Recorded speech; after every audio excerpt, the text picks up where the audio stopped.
We'll start with a, what do we call it? We'll start with a roll call. Director Anderson? Director Daniels? Here. Director Lindor? Director Lindor, you have yourself on mute. We're doing roll call. Sorry, here. Director Paul? Here, remotely. Vice Chair Oglesby? Here. Chair Riley? Here. And Director Edwards is en route. Okay, we'll recognize him when he arrives. We'll stand for the Pledge of Allegiance, please. My lead. I pledge Allegiance to the flag of the United States of America and to the republic for which it stands, one nation, under God, indivisible, with liberty and justice for all. Oral communications in the audience and also those that may be online. Wishing to address the board on any item that's not listed on the agenda. You have 3 minutes. So anybody in the public here? Hi, Tom. Sorry, I missed your meeting last. Oops. Oops. Sorry, I missed the meeting in May. But I was in Hawaii on Oahu and water. They're actually, the groundwater was almost totally contaminated by overflow from the underground fuel storage at Pearl Harbor. And I was surprised to see that they are going to actually build a desal plant at Barbers Point, $2 billion. And I can't remember what the capacity of it is, but it came out in a headline. And this is very surprising because they have tremendous groundwater underneath all the volcanic areas that where it traps it. But I guess they're scared that potential contamination, what have you, screwing up their water supply. So there's no such thing as a sure thing. And when I think that we're getting 2/3 of our water out of the Seaside Basin, that worries me. And I'm just hoping that we don't have the same screw up like we had, 4 years ago, when a valve failed and we had, we pumped sewage into the bay and we wound up getting fined big time. So water, it's a problem everywhere. And even people that don't have problems with amount of water can have problems with contamination. So I think of this with 2/3 banking on the Seaside Basin. It still worries me. Thank you. Thank you. Any other comments from here? Anybody with their hands raised? Yes, Chair Riley, we have Melody Crislock. Melody, thank you. Yeah, so I'm not worried. I am impressed by the amazing job that MPWMD and Monterey One have done to provide us a water supply that is sound. In going through all the CPUC filings, it's amazing how much water we've really got. I'm totally impressed. What a visionary thing you guys have done. You can spout all the fear you want, but Riley, but it's not true. This is not contaminated. We're good. We have 3 different water sources. We've got the river, we've got the groundwater, we've got ASR, and we got Pure Water Monterey. We've got actually 4 water sources. So I think it's time for you guys to start making it clear to the public that we have got a lot of water here, and that the only thing standing in the way is Cal-Am doesn't want to lift that CDO, because the minute they do, it proves that we don't need a desal plant. Thank you. Thank you.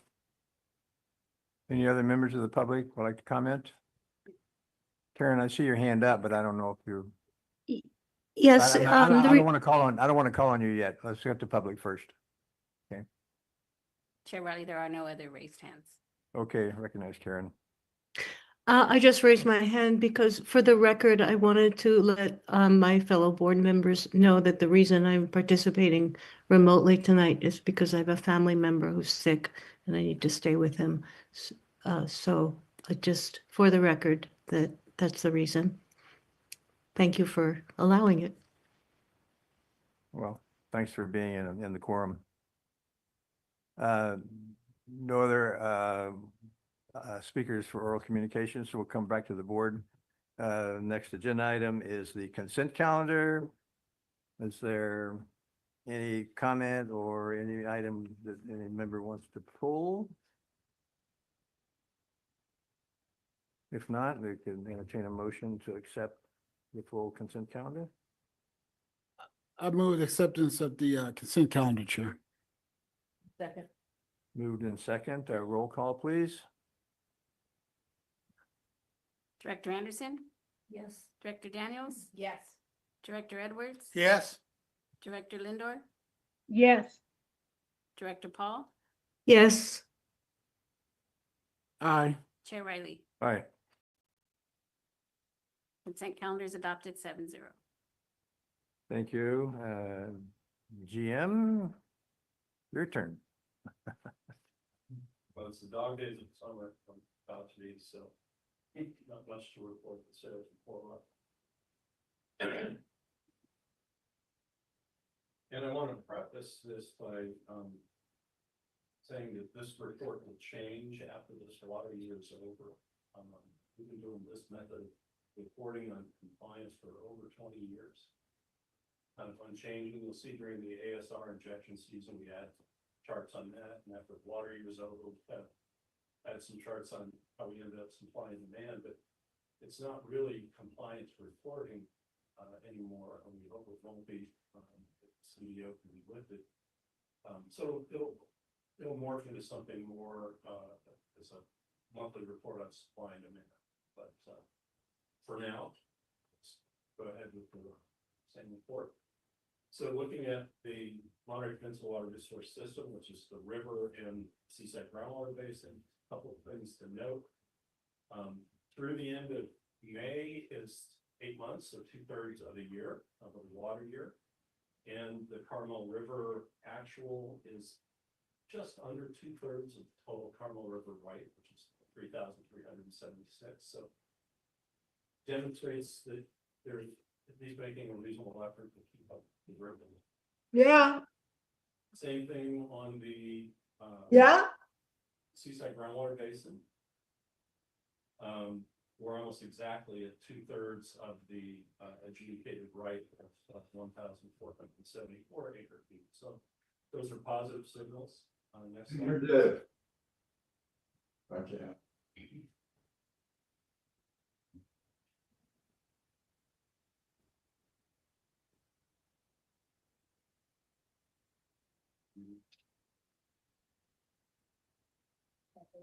Happened.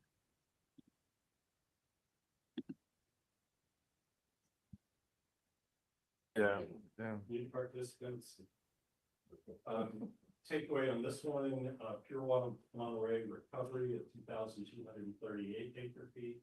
During that same time period, we delivered 2,605. So that means there's about 376 acre feet in the ground, which is a little unusual. Typically, Caling tries to balance what they purchase, what goes in with what comes out within a month. And so they're lagging a little bit on the withdrawal. Doesn't affect us. We've already sold the water, so it's just sitting there waiting. And then the other is that Sand City did have a productive month last month with 19 acre feet, which is pretty good for that plant. The next one is our proxy for customer demand. This is all the sources that went into the distribution system to serve customers. And the takeaway from that is we're still about 200 acre feet higher than last year, which, this is a byproduct of prior year with irrigation demands, some significant leaks. You may remember the large scale leak into Lake El Cerro from whatever the road is there that my brain's put right by Aguadito, and things like that. So it's not an indication that we're back on an upswing. We always have a plan for variances of 100 or 200 acre feet. We should end up the year roughly around 9,100. And then rainfall, there's nothing to say. Except that our gauge actually picked up a little bit of rain, like 0.11 inches in May. But we're still gonna finish the year below normal, and the same thing with unimpaired rainfall. So the last two charts, but I know you have this one.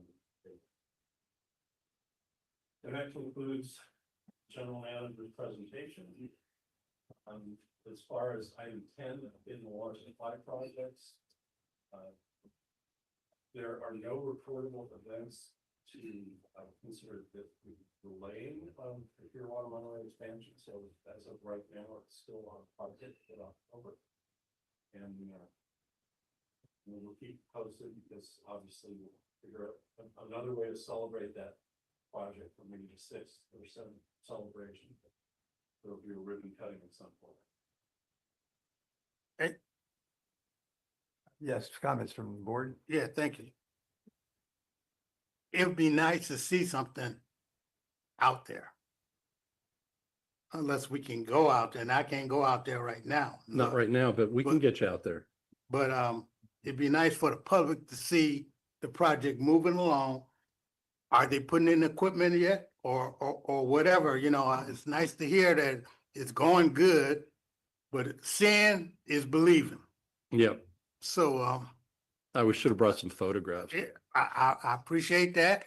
In the future, I know we got an AGM from over there. Maybe you can call over there and get something put together for us so the public can see that that project is moving along.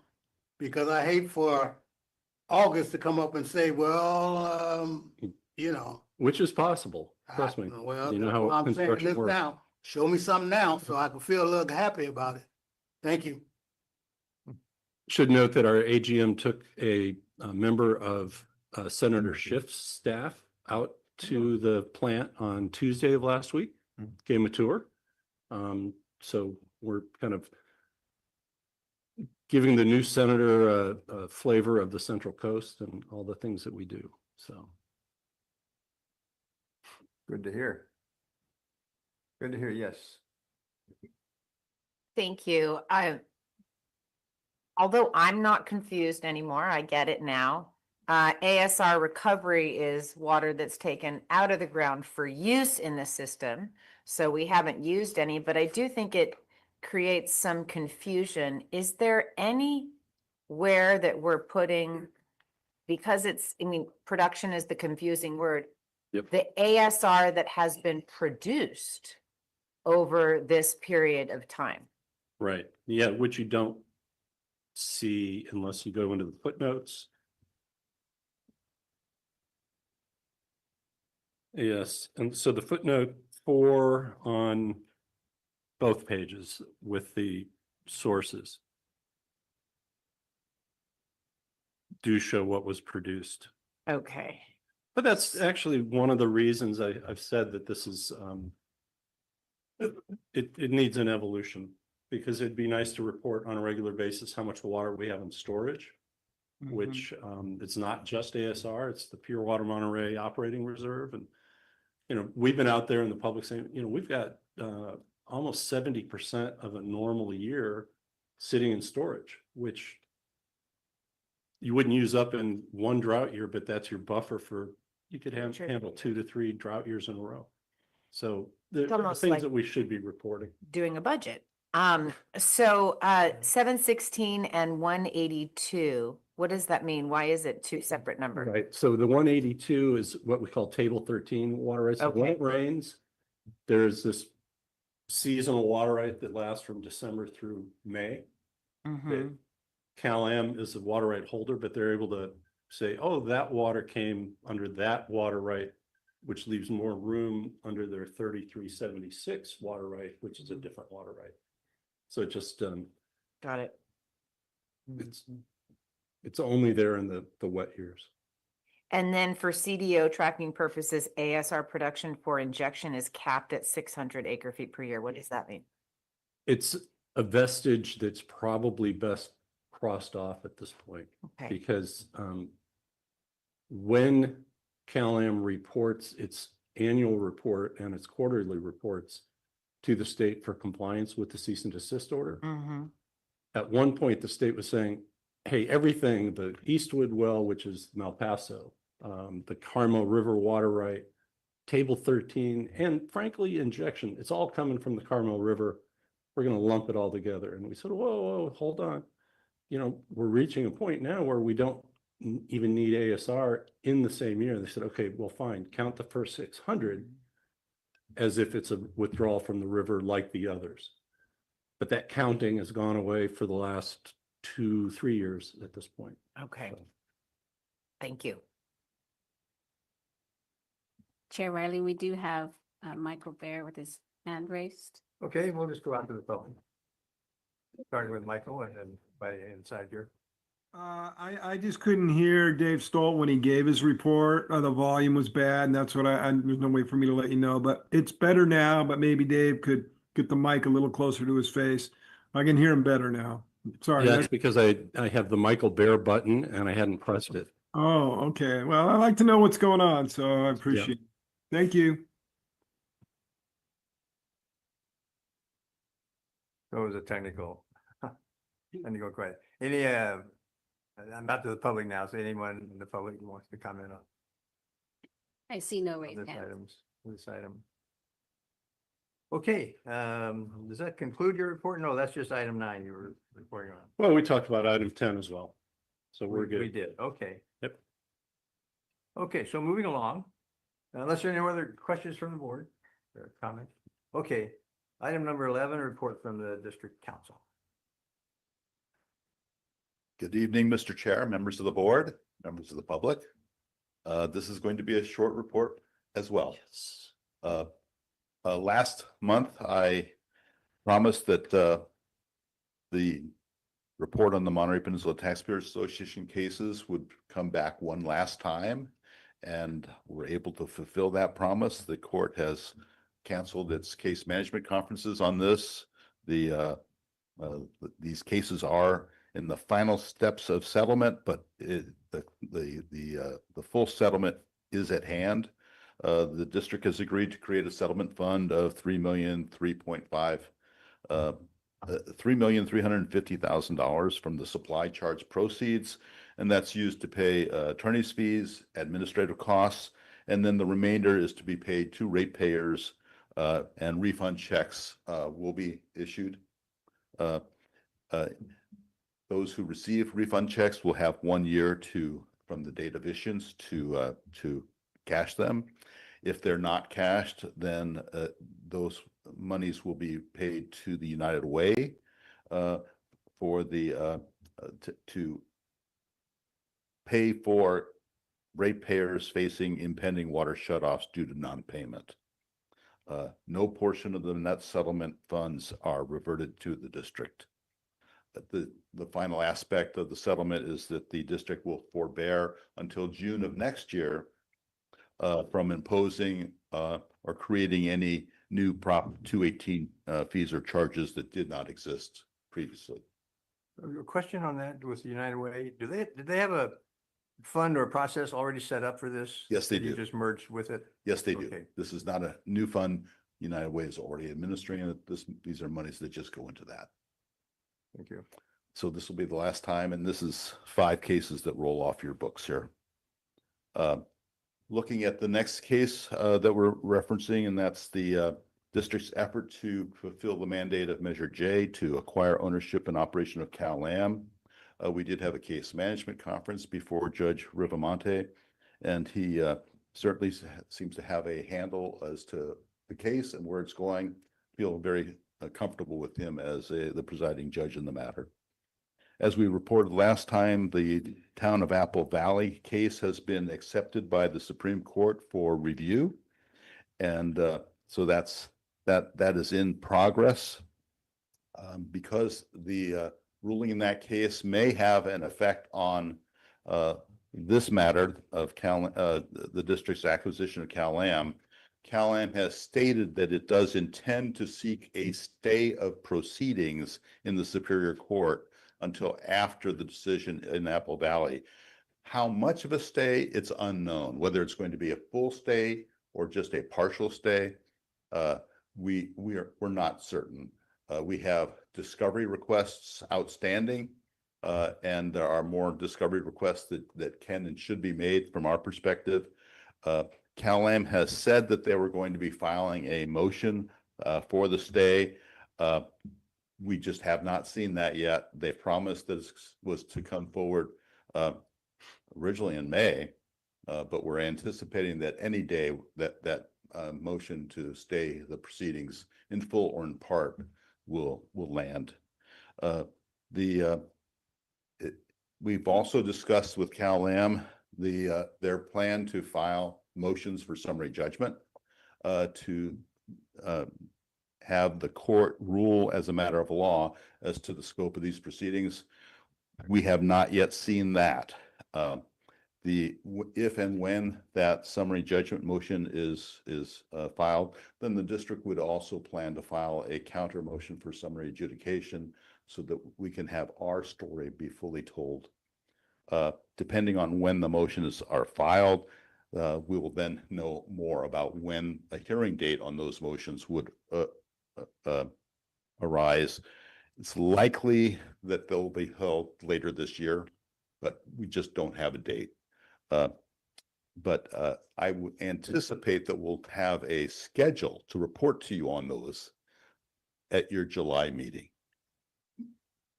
So, I hate to say this, but what if we flip the coin on that and we file these motions so we can get this thing moving? I believe that that's an academic question now. We've been in discussions with Cal-Am in terms of their timing. Just because we haven't seen it yet doesn't mean it's not going to happen. And we've been discussing on our side what our motion is going to look like. So if Cal-Am absolutely did nothing, we would be able to do that ourselves. Is it a time? We're gonna wait a year? We're gonna wait? No, sir. No. CPUC? I believe that by the time we are next before you to discuss this case, both Cal-Am's motion and the district's response will be on file. All right, I'll see you in July. So then Or close to it. I'm actually going to miss your July meeting. But others will be here to report. All right, sir. Thank you.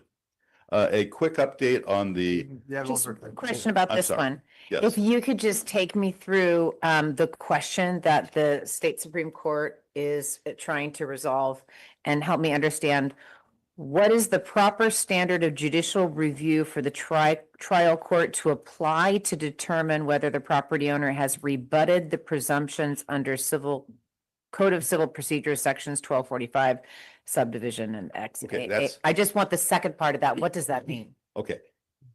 There is existing appellate law that has an independent review standard by the court on cases of this type. The town of Apple Valley, the court adopted a different standard, and that was an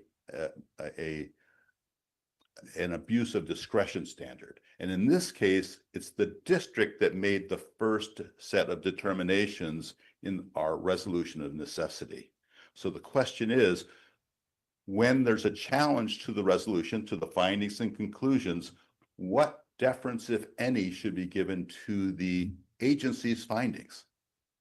Ours. Districts. Got it. The standard of law, and we don't think it was well reasoned, that the standard of law was that it was a de novo review, not a deferential review. An abuse of discretion review, we do believe, is the proper standard. That's the standard that town of Apple Valley used. The utility district has appealed that, and we believe that the deferential standard is the appropriate one. Got it. Okay, thank you. So there's a lot at stake there. Yeah. And I believe the time will come once the appellate briefs are drafted and submitted. There'll a time to come to file amicus briefs as well. And I believe we should, to make it clear how the town of Apple Valley applies in this instance. And there's a key difference in our case because we tie back to the voters' initiative. We are doing what the voters told us to do. Town of Apple Valley, the decision makers decided that it was a good thing to do, and they did it on behalf of the voters, but not because the voters said, if feasible, do it. So we need to educate the Supreme Court of the circumstances that apply here. Good deal. Thank you. Okay. Going to the LAFCO case, the district did challenge the LAFCO's decisions concerning the exercise of the district's powers to acquire CalAm. The district did prevail at the trial court level. CalAm and LAFCO did appeal that, and they have now filed their brief. We are on the clock for our opening brief. Our opening brief is due on August 11. Once we will have the ability to extend that time. CalAm and LAFCO sought several extensions of their time. We want to make sure that we get it right. So my apologies to Mr. Edwards if in fact we're going to be seeking an extension, but I think this is an instance where it's better to get it right than get it fast. We'll be reporting to you on that probably in August, but not in July. The next case is the challenge of the Coastal Commission and the Coastal Development Permit for CalAm's desal plant. We know that the trial court did rule in favor of the Coastal Commission and CalAm and adverse to the petitioning parties. So we are now, and the notice of entry of judgment was just entered in on June 2nd. That starts the timeline to file a notice of appeal. We are in discussion with the other petitioning parties as to whether or not an appeal is appropriate. We are identifying proposed appellate counsel that would act in the lead. Just this afternoon, I had a discussion with other petitioners in terms of the timing and identifying key issues that we believe have a reasonable chance of success if an appeal is to be filed. And I believe the answer is going to be there are issues that are worthy of being pursued, but we will be reporting to you in a closed session to come to provide you with the background and to seek direction as to whether an appeal should be filed. The next item is the matters before the Public Utilities Commission. In the CalAm's amended water purchase agreement, we're talking about the phase 2, the supply and demand phase. A proposed decision was circulated in early May. That's been under review. The matter was set last week to come to the Public Utilities Commission. Their process is it was to have been on the consent calendar, but it did not stay on the consent calendar. One of the commissioners' offices did pull the matter for review. We are anticipating that there will be a second proposed decision for consideration. We have not seen that. They've reopened the public discussion period that commissioners have with parties. Some parties have elected to do that. We have not. Our perspective is that everything that could be said has been said, and that we will be making comments if and when a new proposed decision is available. The one thing that the commission did do, by statute, they had until June 30th to come up with a final review of this case, and the commission on the consent calendar did continue that deadline to October 31st. So it bought them more time. Is there any, just a couple sentences of what the proposed decision was? We did provide Was that one of the emails we yeah, got? yeah, Okay. yes. I can look for it. Yeah, and it was just simply the way these decisions are written, and there's dicta, there's narrative talking about the process, what was raised in the process, then it gets to findings of law, conclusions of law, and then based on the findings, here's the order. The thrust of the order was to determine a reasonable level of what the Public Utilities Commission thinks is a reasonable level of demand in the year 2050 and a reasonable level of available supplies in 2050, as well as today. Yeah. So I have to admit, I was disappointed in the decision that they took a year to draft this, and it's sloppy. They transposed numbers and it several times.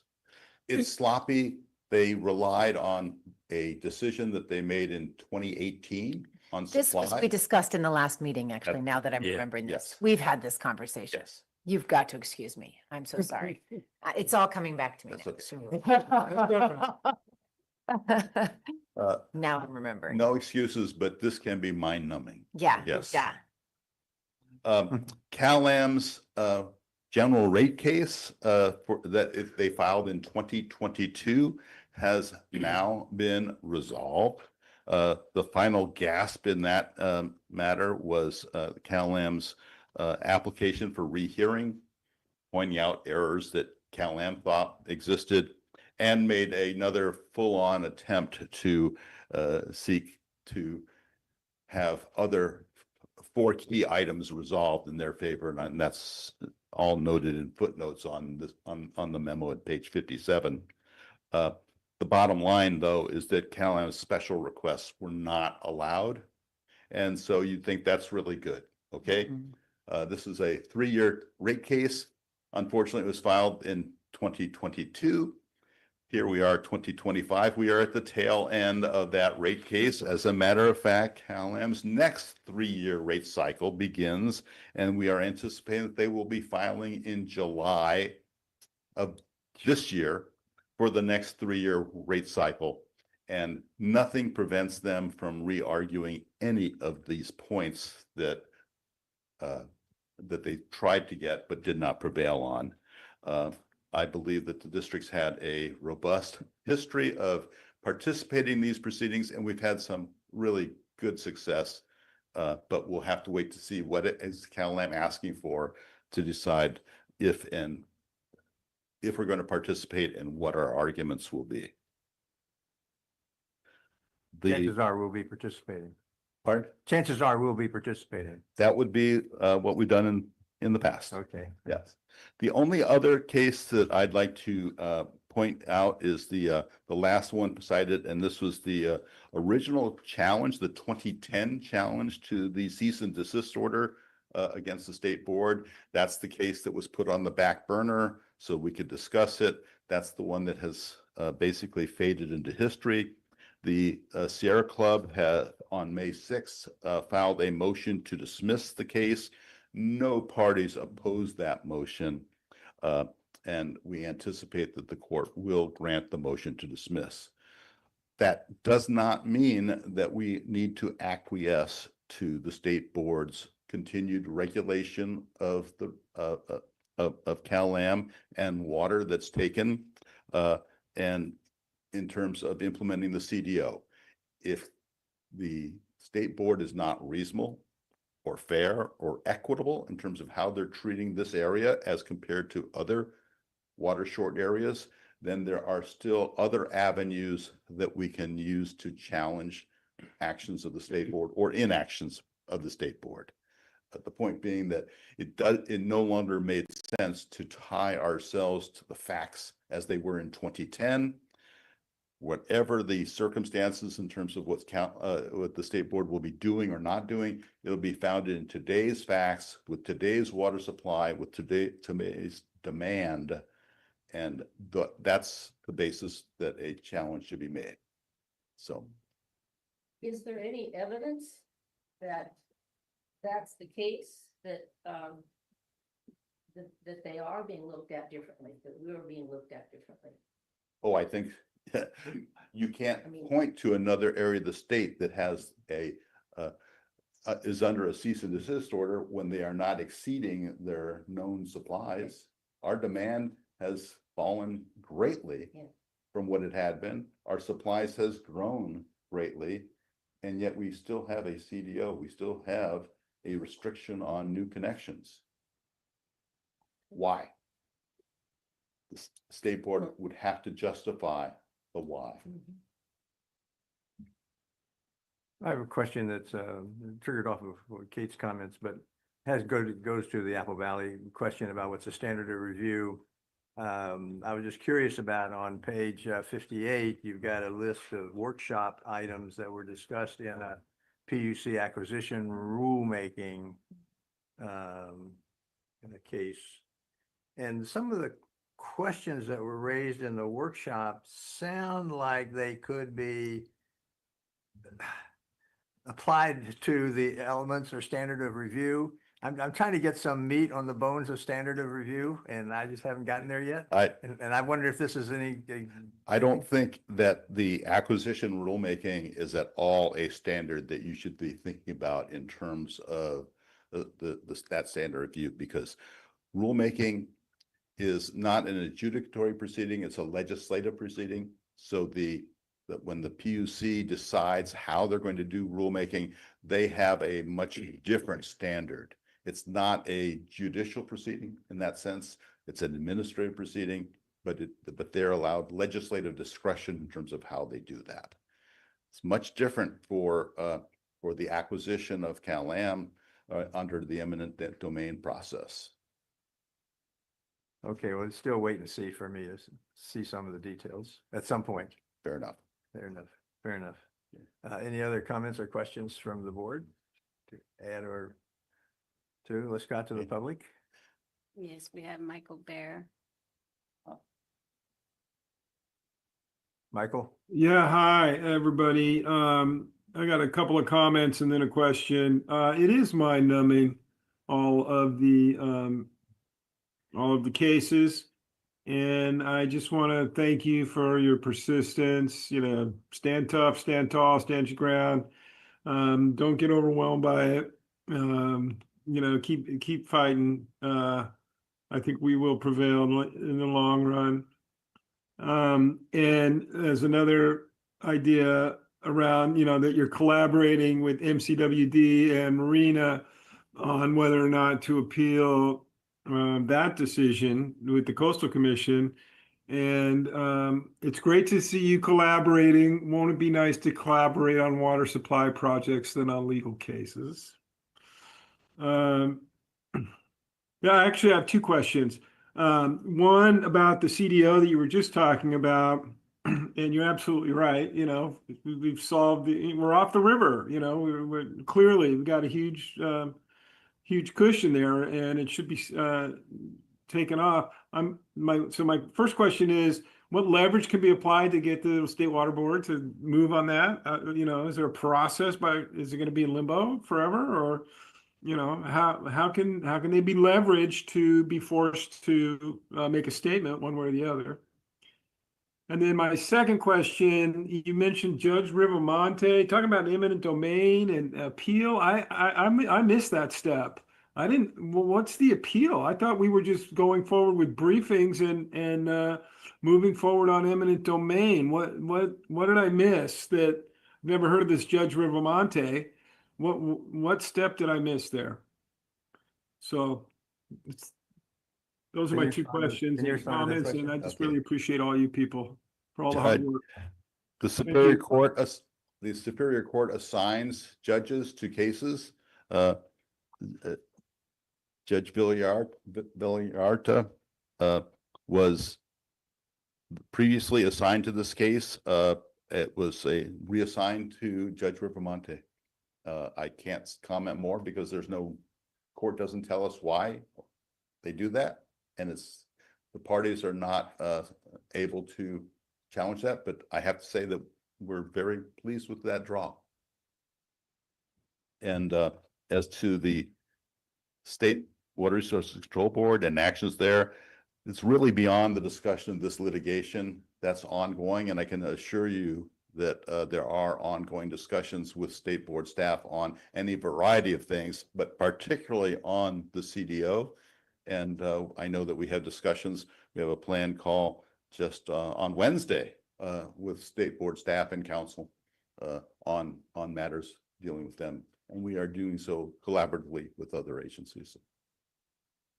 Okay, thank you. And just to remind the public, we're not obligated to respond to questions that come from the general public. But if it's kind of in the flow of understanding and so on, we'll go where we can go. That's fine. Thank you. Thank you. And I'm going to wish you a good night. We won't see you anymore. All right.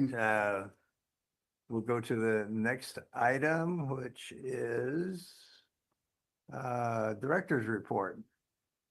Meetings, attendance at conferences and so on, comments.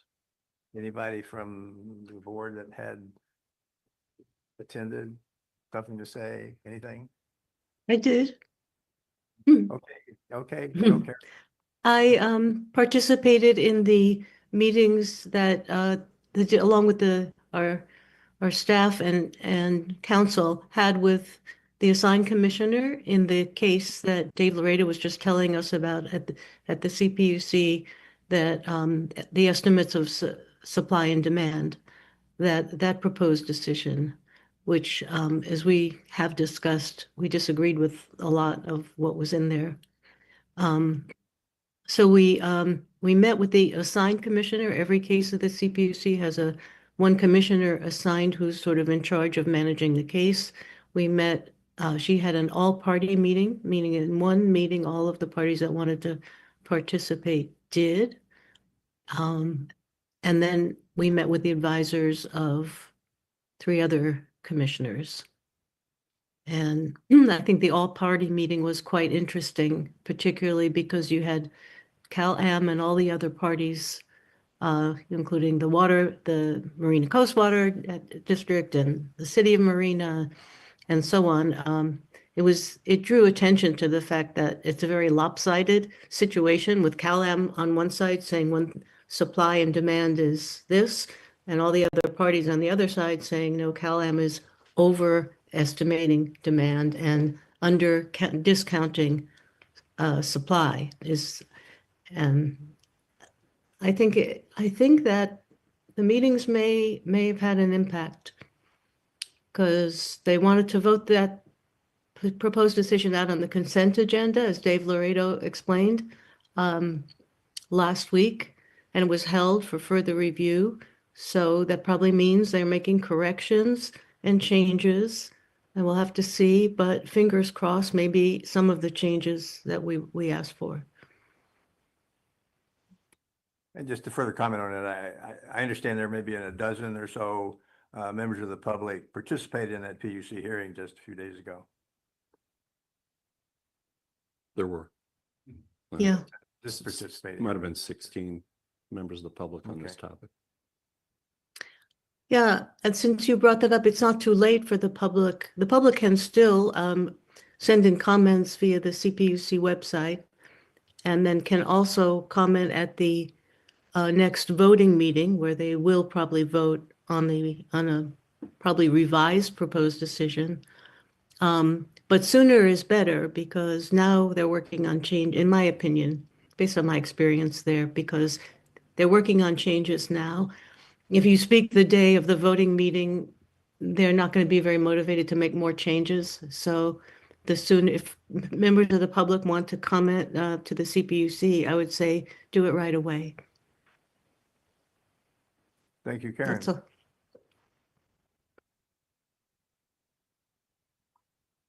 Okay, that was report in general from the board. Next item on the agenda, item 13, is the public hearing on the quarterly supply strategy water budget. Jonathan. Yes, good evening, Chair Riley, members of the board. Thank you, Sarah.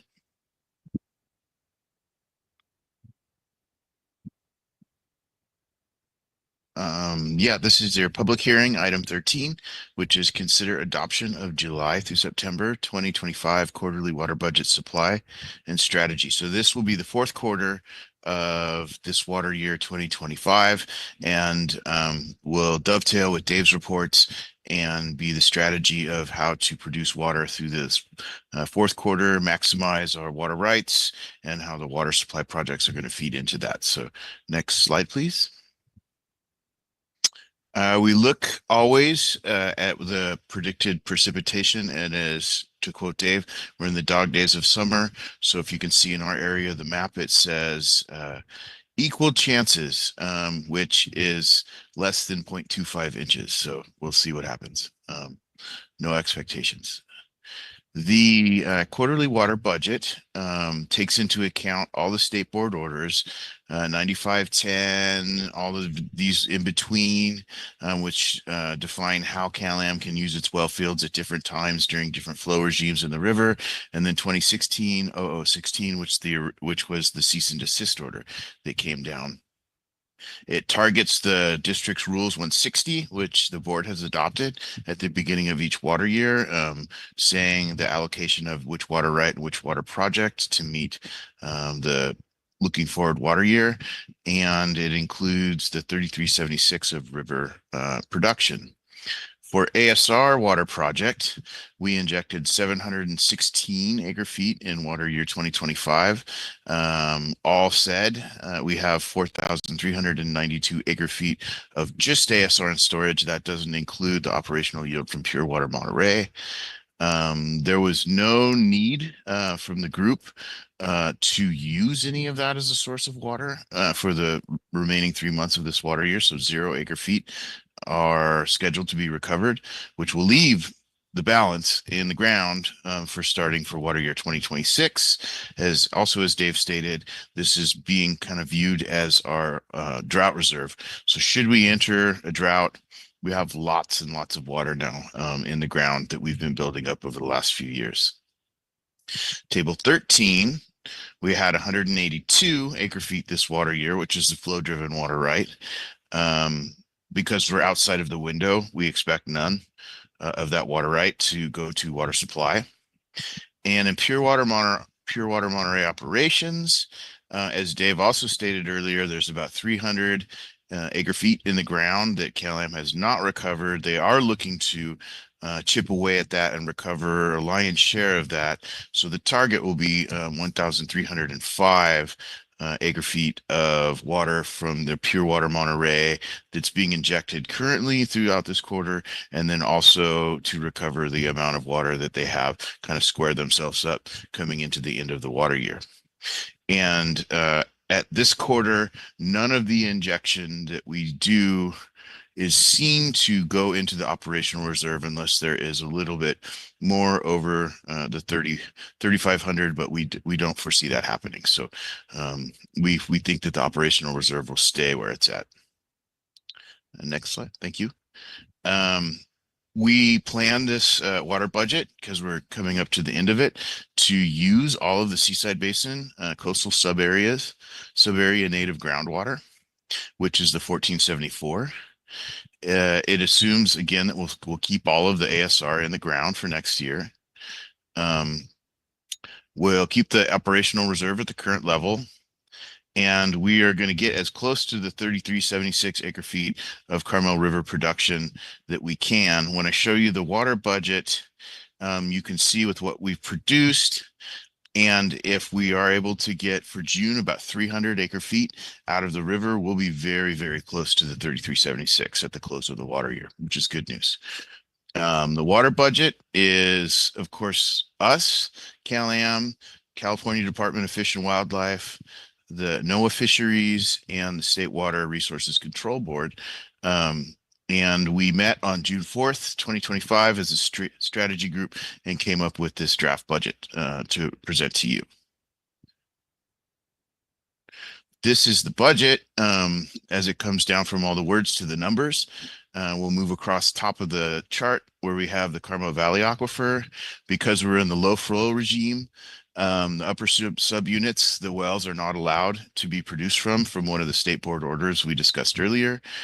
So all water will come out of the lower subunits, which will be 340, 355, 285, which will get us very close, as I was saying, if we are able to produce 300 in June to the 3376. So all of that coming out of the Carmel Valley Aquifer will go to meet system demand. And then out of the Seaside groundwater basin, we'll produce of the native water, the 100, 100, 135 for the months of July through September to get to the 1474.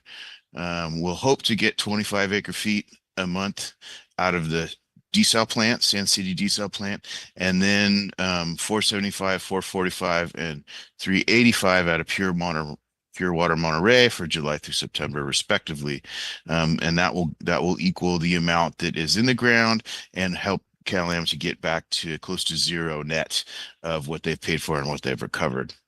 All of that sums together to an assumed usage for 940, 925, and 930 from July, August, September. And this is typical as we see that as we move through July, August, and September, the system demand does start to fall off. And so the next slide will say the recommendation is if this is acceptable for you to adopt this, the district will then take this and file the necessary CEQA paperwork with the county. But I think, can we go back one slide, Sarah, in case there's any questions about the numbers? And that concludes my presentation unless there's questions. Any questions or comments from the board? Yes, Kate. Thank you. And thank you, Jonathan. Couple questions. Let's see, let me go back to slide. This was the slide that starts with the bullet point, assumes full utilization. And the question that I have, actually, no, previous slide before that.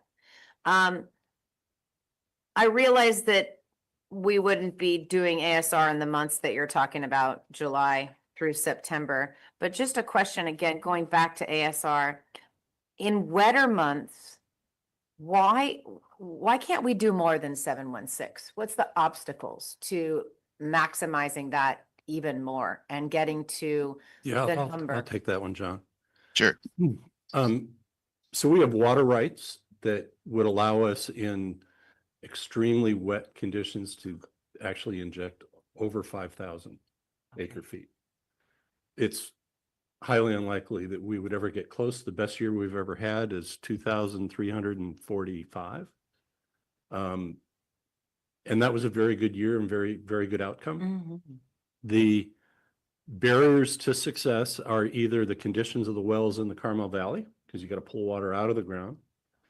And so when we had flooding and certain wells were taken offline, it took a while for them to get put back online because you've got to test for bacteria and other things. And so that's an obstacle to withdrawal. And then over here on the injection side, we have 4 injection sites, ASR wells 1 and 2 and 3 and 4. 3 and 4 have been converted to production only for now. We believe that 4 is going to come back with its Baskey valve reinstalled and reconnected so it can be used for injection.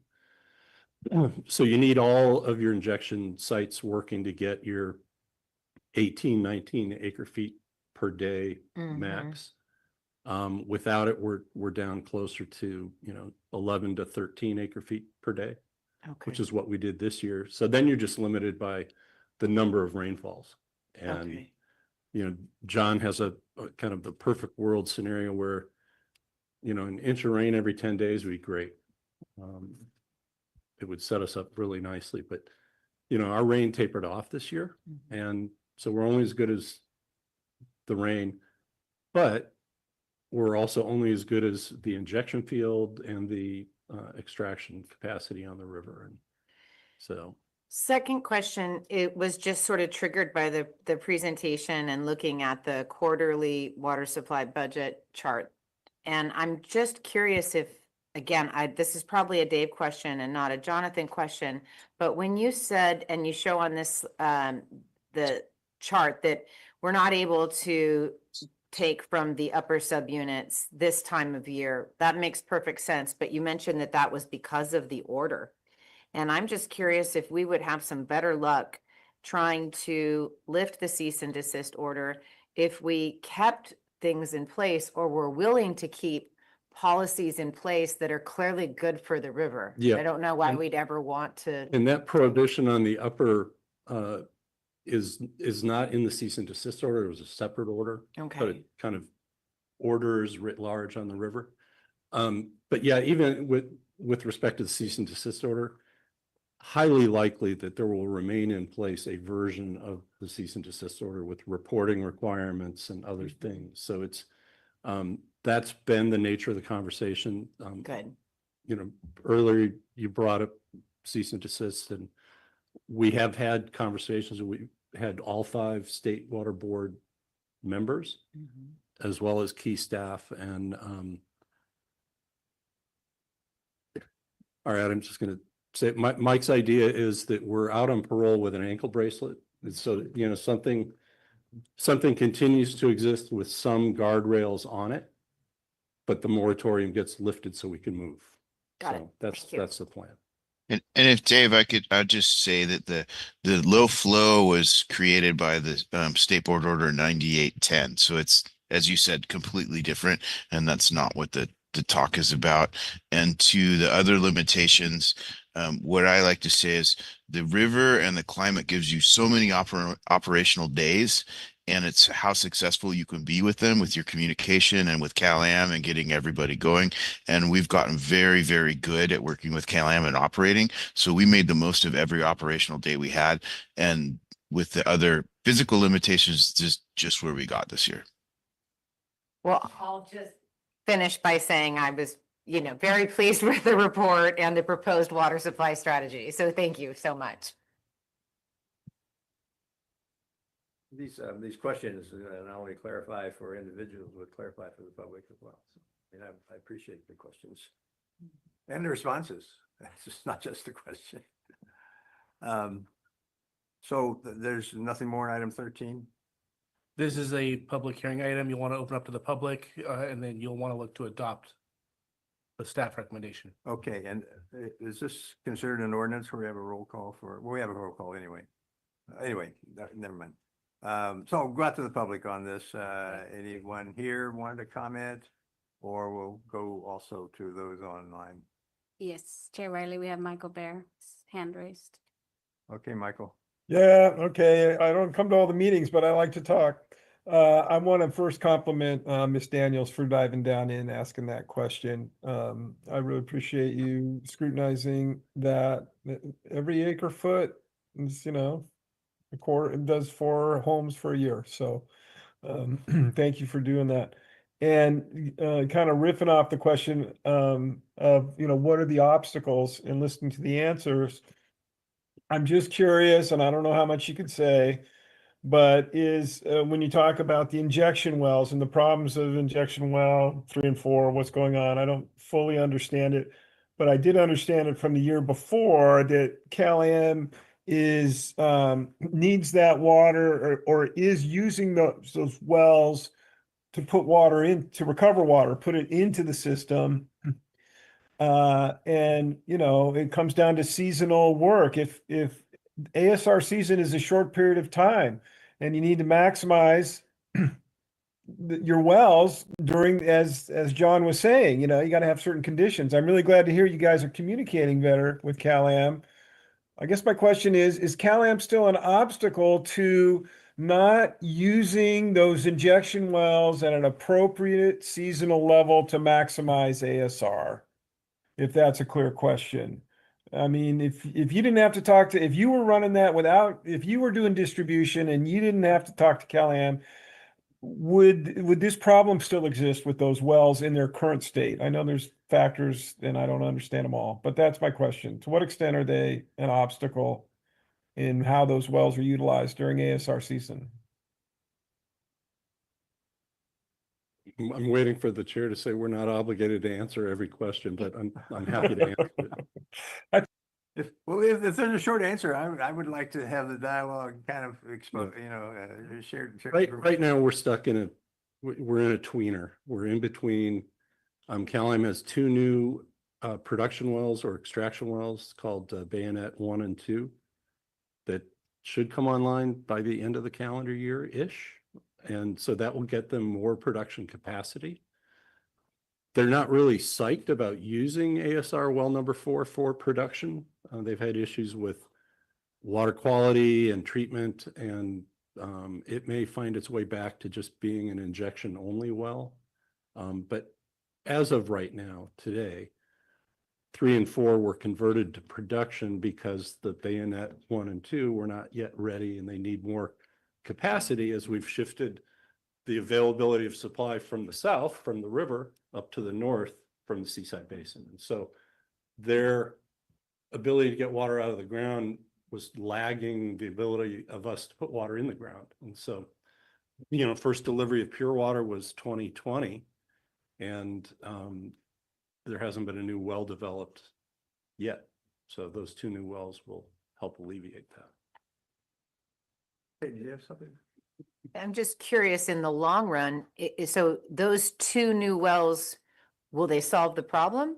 Or should we be focused on looking to resources for a new well that could be for this purpose?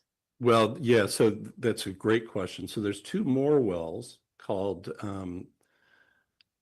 extraction wells 3 and 4 to be located in the Fitch Park neighborhood, which will also be extraction wells. That will create surplus extraction capacity up there. On the injection side, we've talked about putting in an injection well. We've got a site for it. Unfortunately, the overhead wires might be a constraint, but bringing ASR well number 4 back into the mix as an injection option may decrease the need to do a new well. That would give us the capacity we need to kind of max out on the capacity coming through the pipeline over the hill. So, and through the chair, I just want to bring us back to the agenda. This does go Yeah. beyond the item, maybe something to agendize for a future date. Yeah. Maybe that's something I could ask for, just a future agenda item where we can get a report back on that well and whether or not we should be looking for. Yep. Okay, that getting the advice and moving ahead. Okay, so we've gone out to the public, I believe. Is there any other members of the public would like to comment? Okay, back to the board. Entertain a motion to approve the proposed production strategy or the quarterly strategy report for July through September 2025. So moved. It's been moved and seconded. Roll call, please. Director Anderson, Yes. Director Daniels, Yes. Director Edwards, Yes. Director Lindor, Yes. Director Paul, Yes. Vice Chair Oglesby, Aye. Chair Riley. Aye. Motion is adopted 7-0. Thank you. Item 14 is the first reading of a draft ordinance number 198 on definitions and permit process. That's Stephanie? It is. Thank you. Chair Riley, members of the board. This is the first reading of ordinance 198. It's actually a very simple little ordinance compared to what you normally have seen. And so my presentation will be fairly short. Go ahead. Yeah. So this ordinance actually makes amendments to 3 rules, Rule 11, Rule 23, and Rule 24. Rule 11 is definitions. And so this amends definitions for the term new construction and also amends the definition of the main California American water system. The ordinance adds definitions for a dormitory bed at an educational institution and adds a definition for advanced treated recycled water. And that is mostly because we had a definition for recycled water, but with Pure Water Monterey, which takes it to a higher level of treatment. We wanted to add that definition. The amendments to Rule 23, there are a number of just very, very minor edits for clarity. But the big change here is that I've reorganized the rule to take out the metering requirements from 23A and move them to 23B. 23B is mandatory conditions. And so that section was taken out and moved to section B and kind of reorganized to make it easier for not only staff, but the public to be able to understand what the metering requirements are. And then finally, Rule 24 amendments. Last August, the board adopted an urgency ordinance, which was number 196. And that ordinance expires after 1 year. So this ordinance codifies the language that the board approved last August regarding second bathrooms. Essentially what it was is a little loophole that allowed people who may have removed fixtures from their own second bathroom to add another water fixture elsewhere on the property to come back in and use the second bathroom protocol. And so what we did last year was just to close that loophole, and it's carried over in this ordinance. So the recommendation this evening is the board conduct a public hearing, take comments from the public before approving the first reading of ordinance number 198. And that concludes my presentation. Thank you. Any questions from board members, comments? So just for clarification, water meter requirements on page 82 is a new section? Well, it was relocated from, it was relocated from previously in that rule. Okay. And it's under construction of a new structure now, or is it something? No, it's No. Yeah, so Got Rule it. 23 is all about how the permit process is. And so I just moved it from the first section of that rule to section B because it makes more sense that it's a mandatory condition. Perfect. Thank you.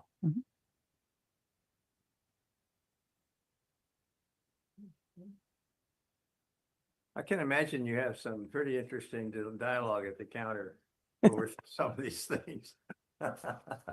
I'm glad to see ordinances cleaned up and You will clarified. be getting several of these over the next several months. Yeah, I'm glad to see that. Any other questions that the board might have? I want to go out. Public hearing? All right, public hearing time. Any comments from here locally or online? Chair Riley, I see no raised hands. Okay, last call for inside here. Okay, back to the board. I have no questions. I'm just glad to see when it's cleanup time. That's like makes sense to me. Okay, I don't entertain a motion to close public comment and adopt the draft ordinance 198. Approve first reading of the ordinance. Approve the first reading, right? Okay, because there'll be another round. So moved, Chair. Second it. Moved and seconded. Roll call, please. Director Anderson, Yes. Director Daniels, Yes. Director Edwards. Yes. Director Lindor, Yes. Director Paul, Yes. Vice Chair Oglesby, Aye. Chair Riley. Aye. Motion passes 7-0. So let me. I want to thank Stephanie because it did make a lot more sense. Reading through it's like, okay, instead of, having to juggle it around and so forth. So it's well done. Okay, next item is the proposed budget for next fiscal year. Michelle? Yes, good evening, Chair, members of the board and the public. So this item before you is to consider the adoption of the proposed fiscal year budget for 25-26, and I will be providing a synopsis. A budget workshop was conducted on May 29th. Next slide, please. And the budget was extensively deliberated by the board. No public comment was received during this workshop. And I'll try to condense whatever was discussed into a few slides here for the benefit of those who might be listening now or later. So the district's proposed budget for next fiscal year is 46.5 million. It's an increase of slightly under 4% from the current revised budget. The big changes are number one, the budget for a purchase and sale of water that has gone up from 3,500 acre feet to 4,800 acre feet. And that assumes that the Pure Water Monterey expansion project will be complete by the end of October. And then we'll have added capacity from November onwards. And then the second piece is we are using a little over $500,000 of our fund balance to balance this budget, which is less than 1% of our total budget. But that's mostly because of the discontinuation of the water supply charge revenues, although that effect has been muted because of increased revenues from other sources like user fees, property taxes, and capacity fees. But we have taken a conservative approach to our revenues, and there's a good possibility that our capacity fees and permit revenue might be higher than expected, in which case we may not have to rely on the general reserves. And in terms of changes from the workshop, there are no major changes. It's the same budget. We had some minor changes on the presentation side in terms of percentages that compared the proposed budget with the current budget. And we also noticed there are like minor one-word typos, which we'll correct on pages 4, 8, and 35. But other than that, in terms of more substantive changes, there are two. Number one, we received an email from the Monterey Chamber of Commerce asking that the district provide in the budget the rate at which it's selling wholesale water and how we computed the amount of water to be sold. And so this information is on page 2 of the transmittal. The district is purchasing and selling water at the rate of 4,356 acre feet. And the amount of water purchased is prorated at the rate of 3,500 acre feet for the first 5 months, and then 5,750 acre feet for the next 7 months. And then besides that, we're also carrying a budget of 250 acre feet for the operating reserve. And then the second major change is thanks to Director Paul, she pointed out some edits on the section titled District Purpose and Activities. And these, I think these edits are more general and they make the message a little bit clearer. But the big change is that we are providing a chronological list of water supply projects that the district has undertaken over the years. So starting from the Peralta well and the reclamation project that added about 1,000 acre feet, and then the aquifer storage and recovery and the Pure Water Monterey projects that have added about 15,000 acre feet in the last several years. So those are the changes. And then, thank you. So this slide compares the proposed budget with the current year budget at mid-year. And so the proposed budget is in dark blue and the current year budget is in light blue. So personnel expenditures are higher by about 8%. So there's about 317,000 increase in salaries and then other changes in increases in benefits. Now this is mostly related to cost of living adjustments and then step increases. Plus, we have a full-time position, an AGM position for the entire 12 months, which we didn't have in the current year. The second category, services and supplies, is lower by 15%, and that's because in the current year we had litigation costs related to the water supply charge. That was about $500,000. We won't have those costs next year. And then the third category, water purchase, that is obviously higher. We are buying 35% more water at a rate of about 4.5% higher than this year. Fourth category, reimbursement projects, that's slightly lower, mostly because the budget for the Pure Water Monterey expansion project is lower than what we had in the current year. Project expenditures comparable. There's some minor additions here. For instance, we're demolishing Fort Ord well number 10, and there's some other projects. So that's making it slightly higher than what we have in the current year. And then reserves is lower by 3.3 million because we will be expending the water supply charge this year, even though the cash will go out next year. And for this, we consulted with the auditor, as I had mentioned during the budget workshop. If an expense is known and measurable, it needs to be recorded in that year. And so we'll be recording that expense related to the disbursement of the water supply charge this year. So all in all, that brings the budget. So that makes the budget higher by about 3.96%. Thank you, Sarah. So now moving the focus from price to what is the budget buying us? And here we're trying to highlight two things. One, our budget has grown over time, but that's because of several reasons. Number one, we have moved from being a planning agency to a water wholesaler, and we are purchasing more water, which is what you see in the blue section of that graph. And then the purple section is that we are just undertaking larger water supply projects, such as the Pure Water Monterey expansion project. And so that has increased our budget over the years. But if you look at the bottom two layers, that's our personnel, services, and supplies budget. And that has remained kind of stable, maybe just adjusted for inflationary increases. And so I was looking at the budget from 2016-17, when we had a budget of 13 million, but our full-time employees at that point were 29 employees. And now with a budget of 5.6 million, we're at 26 employees. So, we haven't grown. I mean, that just shows that, maybe we are more efficient as an organization. So that's point number one. And so what does this baseline budget buy us? And these statistics are coming from the most recent annual report, which was a full year.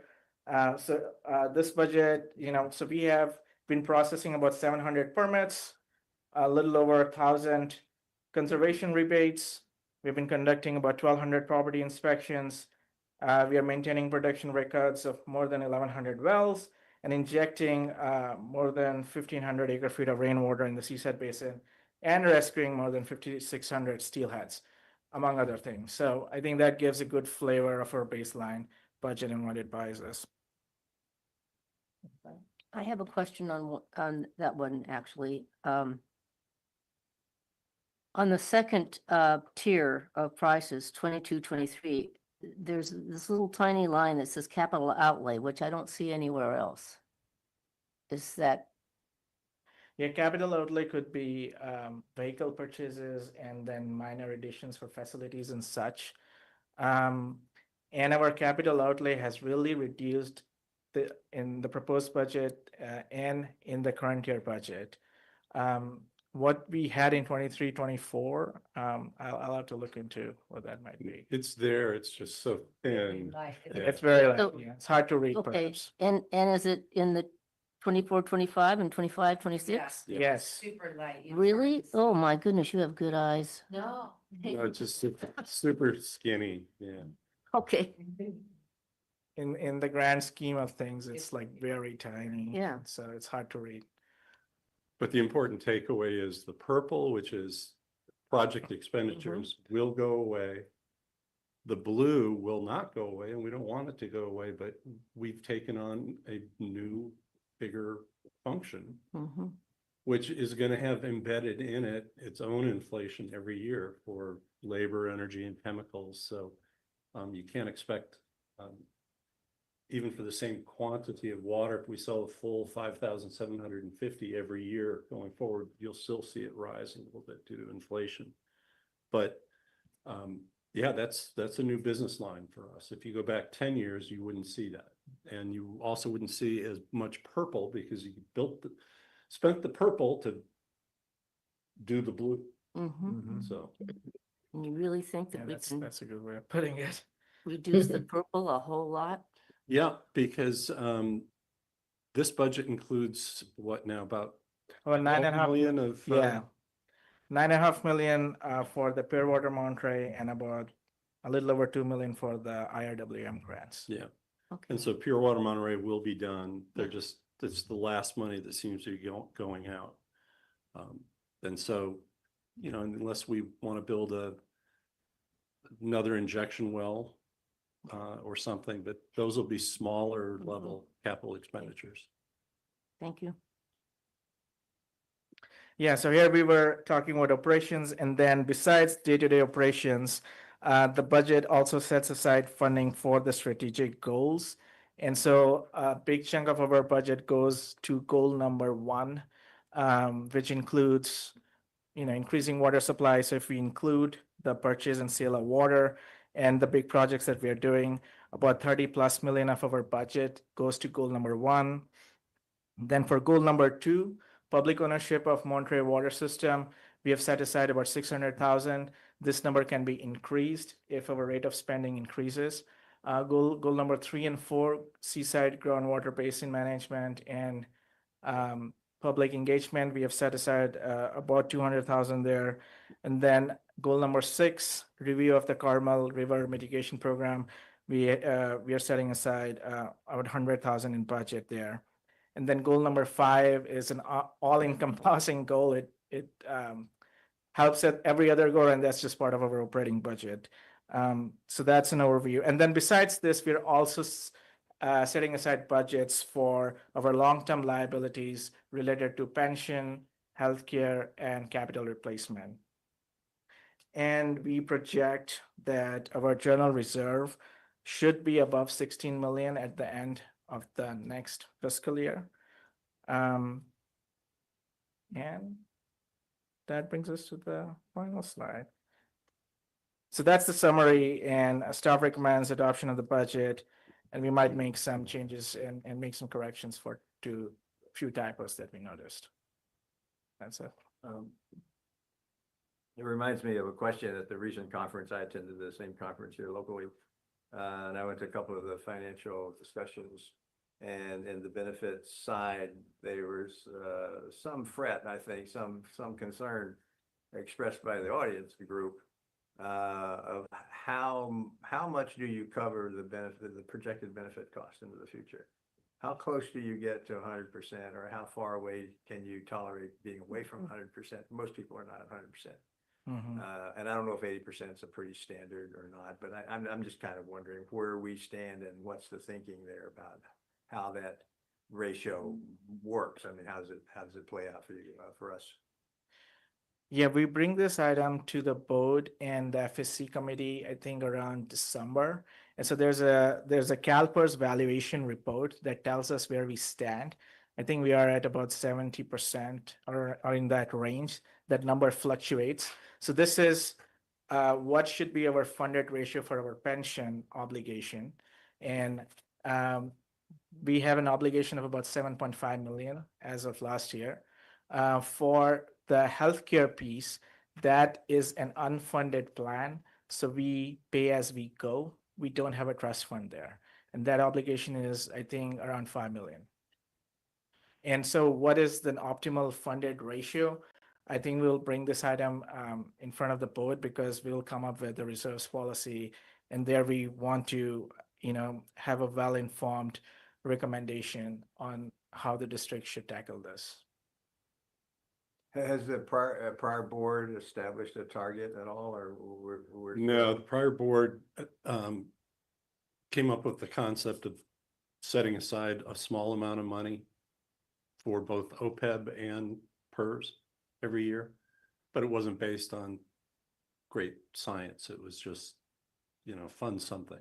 And so that's grown to, I can't remember what the reserve number is. 1.4 million between the two, or 1.6 million projected at the end of the fiscal year, next fiscal year. Because we have been setting aside 100,000 for each every year. So that's where it stands. Well, as we're cleaning up, I should say, that may be a better word terminology for this, but as we remove the one fee and no longer have that revenue source, and we have pretty, good confidence in the projections of the other revenue sources around. And then the question of using the reserve fund to balance the budget and all that, I'm just thinking it may be a good timing to just evaluate a policy approach to that, or can we be, Are we there yet? Is my question. Yeah, Do we're- we have enough data and enough experience to be able to do that, or are we still several, maybe years away? No, we're there. There are strong differences of opinion out there among other public agencies as to what you should fund, what you shouldn't fund, at what level. But we have this, it's on our internal plan to present to you some, a basis for a reserve policy, and that would be part of it. But I can tell you, just as an example, in the 90s, that was a real big wave of concern over unfunded pension liabilities. And many public agencies went out and did what are called sidecar financings. They said, let's fill the whole deficit up. Let's just bite the bullet. City of Carmel, as an example, did like 9 million or whatever it was. And what you're doing in that case is replacing the liability, you're filling it, and now you've got the debt to repay. It's just a trade-off. Over time. It's a trade-off, but it gave them the comfort that there was not this unfunded liability, and now it was just a little mortgage to be paid off over a period of time. The problem is that all of this, as you've seen in December, depends on your assumed earnings rate, your demographics, and your discount rate. And so you could immediately get rid of your obligation doing a financing, let's say, and be in a deficit or even be in a surplus. You've now overdone it because of the changing nature. So even entities that have set up trust funds and tried to fund a piece of it don't want to do 100% because you could be overfunded if the numbers change a little bit, and you could be immediately underfunded because of conditions as well. PEPRA kind of changed the whole tune on PERS. And so as we shift from an older organization to a younger organization, that unfunded liability isn't going to grow the way it used to. So we got to factor some of those kinds of things into it. But we are going to come back and say, given what we're doing right now, here's where the general reserve should be. Here should be a target for OPEB. This should be a target for PERS. You do have options to wrap it up where it's no longer discretionary money. We'll talk about the pros and cons of that as well. But those two reports usually come out in December, as Nichelle said. And the PERS numbers come from the state, right? Yeah, and they're always a But year out of date. The other piece of it, the OPEB piece, That's been is generated locally. Is that Yeah. my understanding? Is that right? Yeah, we have a consultant, an actuarial consultant that generates the numbers. Okay. Yeah. But two different sources are coming into Yeah. the dividing input. Yeah. And I have thoughts on, so what Dave was mentioning was, they call it pension obligation bonds. It makes sense when the interest rate is really low, because the discount rate for pension is 7.2%. If the interest rate is lower, let's say 2%, you finance the debt at 2% and pay off the 7.5%. But if the interest rate is high, like we have now, then pension obligation bonds do not make sense. But there are other ways, like you can reduce the amortization schedule. There are other things you could do. But like step one is what should be the funded ratio, and then step two is what are the strategies to close the gap, and we can think on both lines and come up with something. So if I heard correctly, then it's not something we even need to request. You'll come in December and we'll have a conversation about a reserve policy. Yeah, it's on our to-do. The two things that we talked about during strategic planning is a focus on revenues to be a little bit more accurate as to what we think we're going to receive, and then a focus on reserve policies. Great. Yeah, good. Good. To the chair. Yes. I see we got a slide on our Measure J acquisition. Can we go over that right fast? And then I have another question for you. Yeah, and it's a great point, because it's been kind of the ghost in the budget, because we've not pre-committed to certain things until you cross the milestone to commit to them. And so we haven't always budgeted, but we do have money in the budget. What you see here, though, is expenditures from the beginning, so from 2018, and we've kind of gone through certain phases. We had the financial feasibility phase, which was the 646,000. Then we had the EIR and LAFCO application. And you may recall under the LAFCO application, LAFCO wanted us to foot the bill for them to hire a consultant. So it was a higher cost application process than it might normally be. And then we got sued over our CEQA work. And so we had a CEQA lawsuit, and then we got sued over LAFCO. If you look at item 20 in the packet, the informational items, you'll see that the LAFCO litigation, that budget is gone. But the attorneys who will be defending the appeal are actually assisting us in the phase that we're currently in. So they exist with a budget line item, but we no longer are calling it the LAFCO. It's LAFCO related issues that are in the eminent domain case. But so we cleared those two lawsuits, which together cost us more than $500,000. If CalAm hadn't sued, that would have been $500,000 of savings. Then we moved into the appraisal that led to the resolution of necessity that you approved at that MIS meeting. And that brings us to the current phase that we're in, which is the eminent domain phase. All in, we've budgeted just over 3 million, but we've only expended the 654 million that you see spent to date. 654 million. I'm sorry, 654,000. Yeah. Good catch. And so about 1/5 to date, roughly. And because of this Apple Valley Supreme Court delay, our current year budget that you're adopting has less in it. But the approvals were based on the full scope of work. So that's going to roll over probably to the 26-27 fiscal year. We don't expect our bench trial to happen any sooner than the Supreme Court, which means we're 14 to 16 months away, best case. So we'll be squarely into the 26-27 budget at that point. So we basically caught up. No else. Yep. Still dead out there, but Yeah, and we're still expending. right. We have, the LAFCO appeal was mentioned.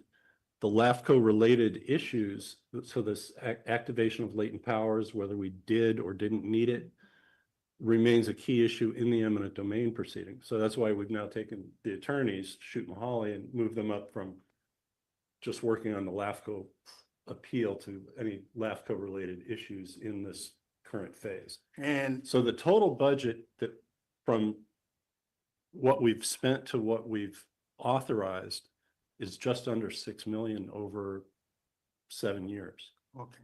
But we've only expended 3.497. So Okay. So it's no, like I said, attorney fees been paid. all of our out of pocket has been paid out of pocket. When you consider what it is over we've been at this now a number of years, I won't say it's less significant, but it's not as big as it sounds because it's been dribs and drabs over a long period of time. Our exposure, if we lose, is still significant. That's where that reserve policy is going to have some import, because you don't want to say, oh, we've got more than enough in general reserves and then have a large scale settlement against you. So that was a little bit of the impetus for why we want to talk about it this year. Okay. And my next question I have for you gentlemen is this. What a future budget for 25-26 might look like? For Major J. Yeah, yes, a future budget, like we're taking grants out. Yep. So if you were to go to that's kind of what we intended to get to with the purple and the blue in it. Yeah, The purple would go away. So the remaining budget, I don't know, Sarah, if you can. So we have 600,000 for Major J related expenses next year. And that's based on the rate of spending that we have for all of our utility consultants, Webb and Associates, Close and Associates, and then Raftelis and a few more. So we don't anticipate spending more than 50,000 a month for those consultants. And that's how we came with that 600,000 number. If something changes, then we will adjust that during the mid-year. Okay, And so for a total budget, as you look at the bar chart, we know for sure that 90% of the purple is going to disappear. right. Actually, we carry this as a project expenditure, don't we? So Yeah. So the exposure to the water acquisition costs are nestled in the purple. So there'll be something for that. You may recall we had a total budget for legal of over $1 million. And we have only expended, I think a few $100,000. So there's a whole lot of liability out there that to get all the way through the bench trial, we'll get to that $1 million number. It's just not happening as fast. So our operational budget probably is going to be lower next year than this year. Because we're going to be erasing grants and stuff out of it. So Correct. just to estimate number, what it could be. For the operational budget? Yeah. For Just the overall future. budget without the reimbursements. So that purple is 12 million. You can take out 12 million. And so 45.6 million minus 12 million would be 33. Yeah. About 30, okay. Thank you. That's all I have. All right, any other questions from the board? Go out to public. I have a comment. Oh, sorry. Yes. If I may, I like the way this budget report is presented. I like that it doesn't just give the required numbers, but it explains what the district has done in terms of especially water supply, developing the water supply story and the conservation and efficiency, demand reduction, all of that. And how the numbers relate to, what we're spending the money on our priorities and actually making progress with our priorities.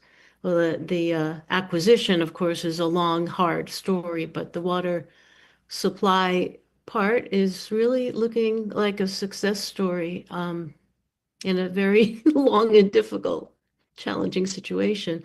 Anyway, I just like that it gives a picture of what the district actually does. And that could be of interest to, think of the audience, could be of interest to various people working in local government and state legislature, judges even possibly.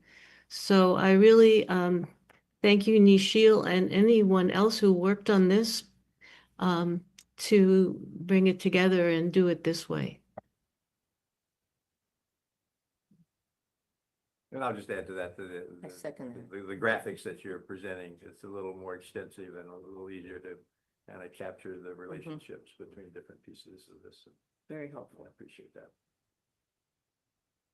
Well, since this is a budget, what do we?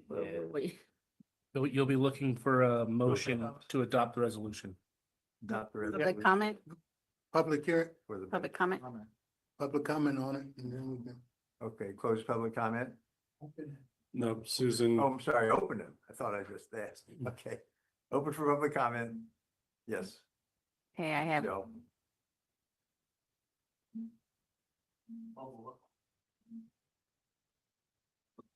Good evening again. Tom Rowley, Vice President, MPTA. Glad to see that the water supply charge has been deleted. Just a general comment. The old statement, a few million here and a few million there. Pretty soon you're talking real money. You're talking upwards ballpark 6 million on this, trying to acquire a water company that's not for sale. If it was for sale, I could see spending millions, but it's not for sale. They've told you no repeatedly. And so this is what's disturbing, to see more money in the budget, big money being spent for that, when it could be spent for whatever. So, again, I think you need to really consider how much money you're putting aside for this when you're trying to buy something that's not for sale. It doesn't make any sense. Thank you. That's why there's eminent domain law, which allows this. Thank you, Tom. Any other comments? Yes, Public, okay. Chair Riley, we'll start with Susan Schiavone. Susan, when you're ready. Good evening, thank you. Yes, that's what eminent domain is about, and that's what the voters voted for, so carry on. I just wanted to thank you too for the graphics and how that budget was presented, made it quite palatable for lay people out here. And I just had one question. The reserve has shrunk due to paying out for the water supply settlement.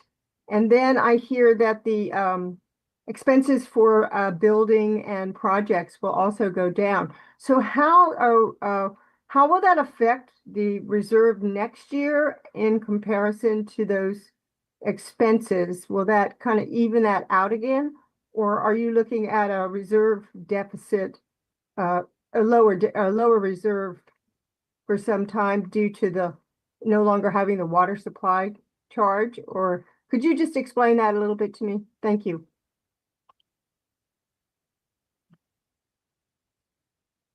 Thank you for that question. So if I understand it, what would be the effect on district reserves because of the discontinuation of the water supply charge?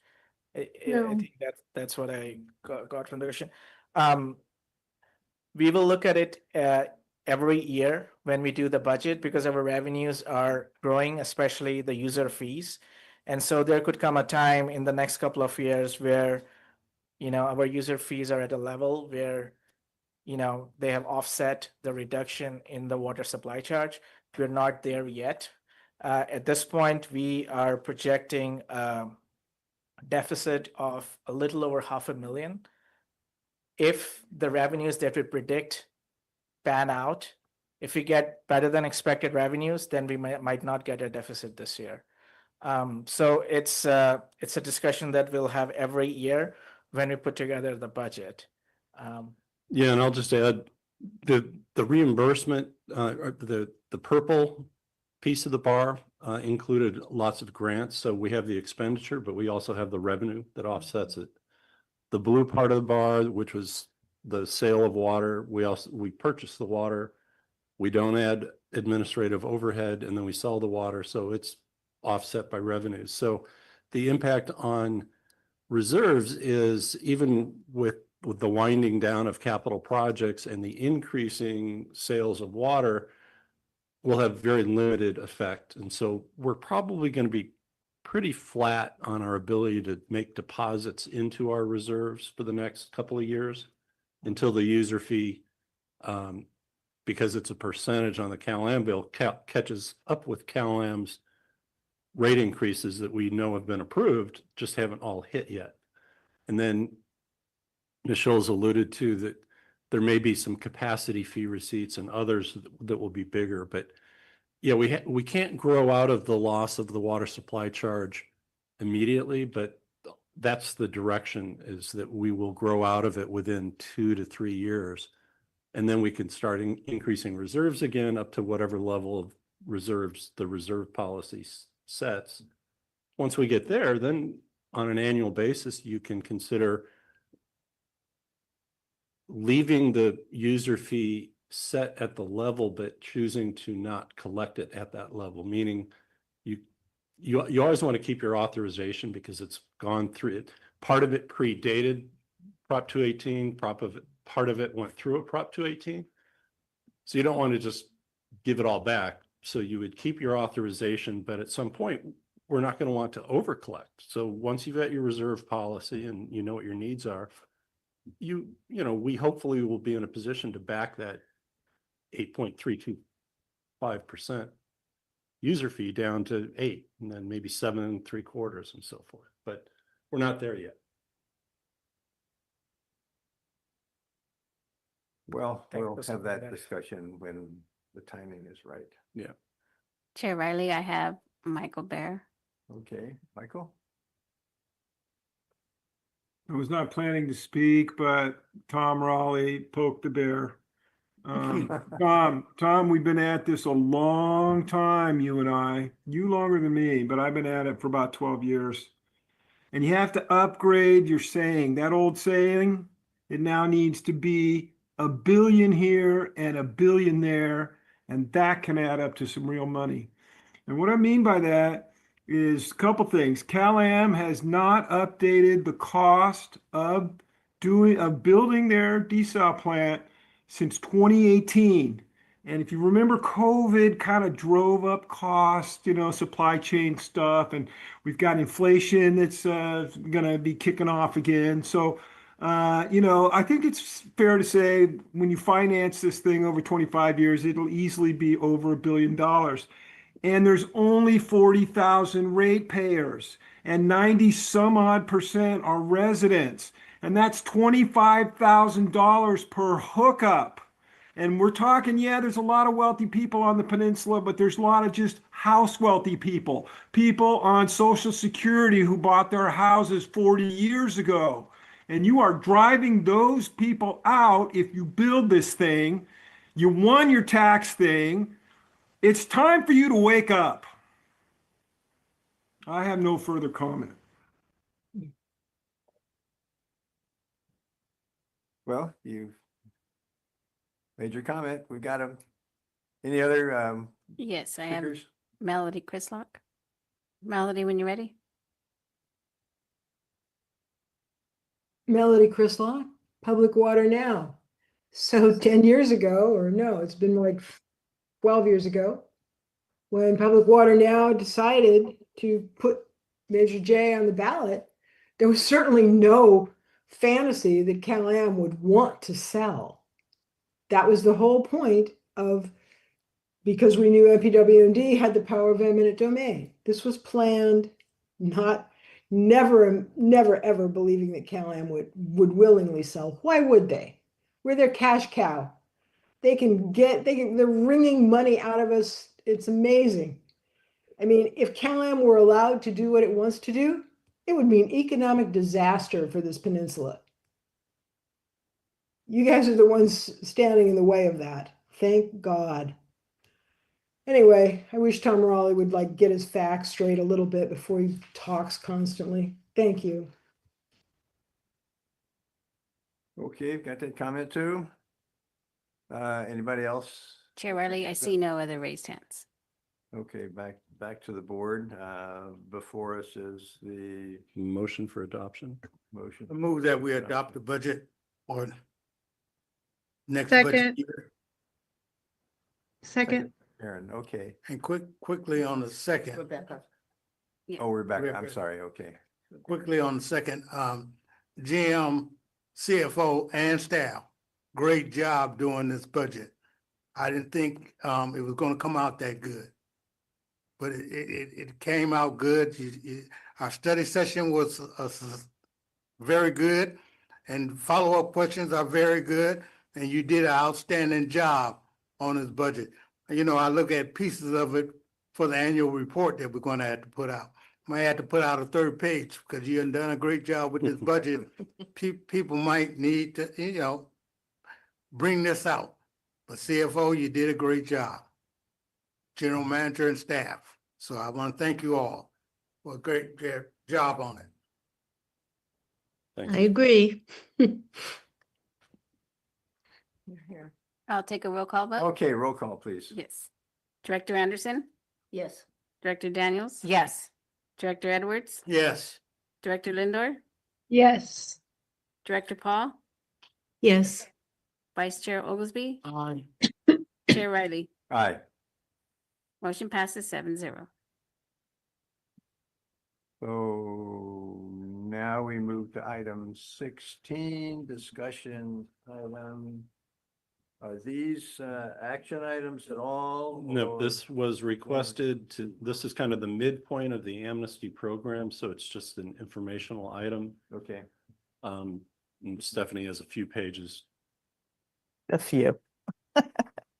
Yeah, this one will be longer than the next one, but yeah, we were asked to give an update on the resolution 2024-13, which supports closure of open water permits by implementing a 1-year amnesty period. And Sarah? So the goal is to close out all the older water permits that are remaining in an unfinished status for one reason or another. The main drivers to close what are called open water permits. And so we've been working on this for the last 8 months. An open water permit is a water permit that has no final inspection. It can also be permits that have noticed non-compliance on them. So we did an inspection, but there was a non-compliance issue. And then the third category are inspections that were done where we found unpermitted water fixtures. So the amnesty periods was from October 1st, 2024 through September 30th of 2025. And the resolution authorized staff to use the district reserve allocation if needed to close these permits. And the resolution also waived a number of fees associated with closing those permits. So beginning in October of last year, we had orientation meetings with each of the jurisdictions' planning and building staff. And everybody was invited to a number of these different meetings.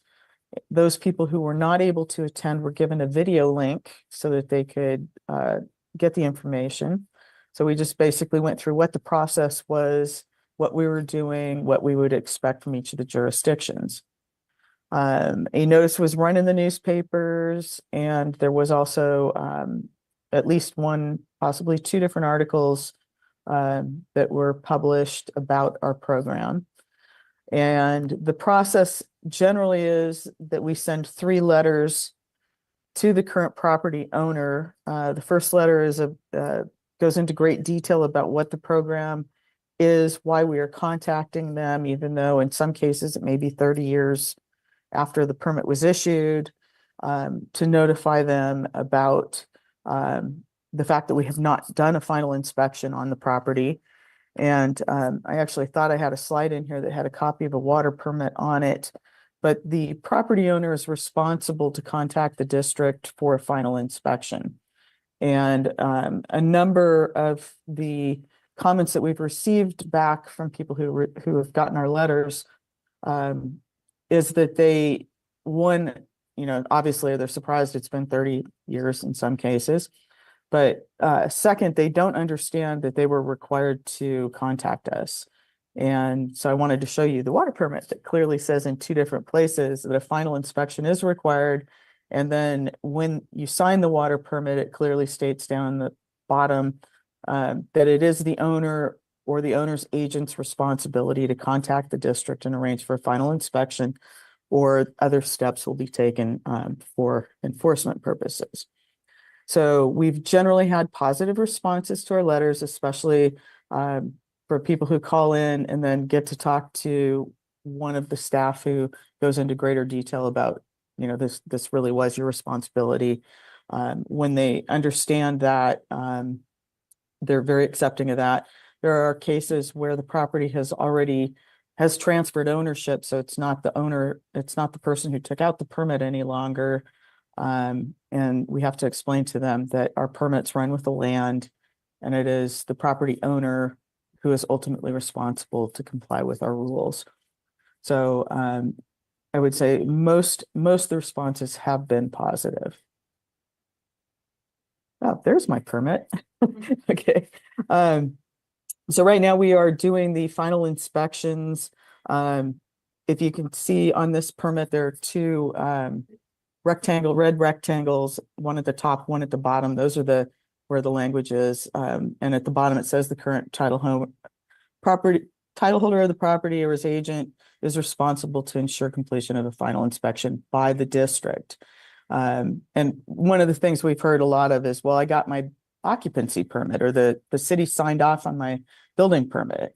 And we have to explain, no, this is a separate inspection by the district. So in your packet, you've got this table. So we're still, like I said, finalizing permits that didn't have an inspection.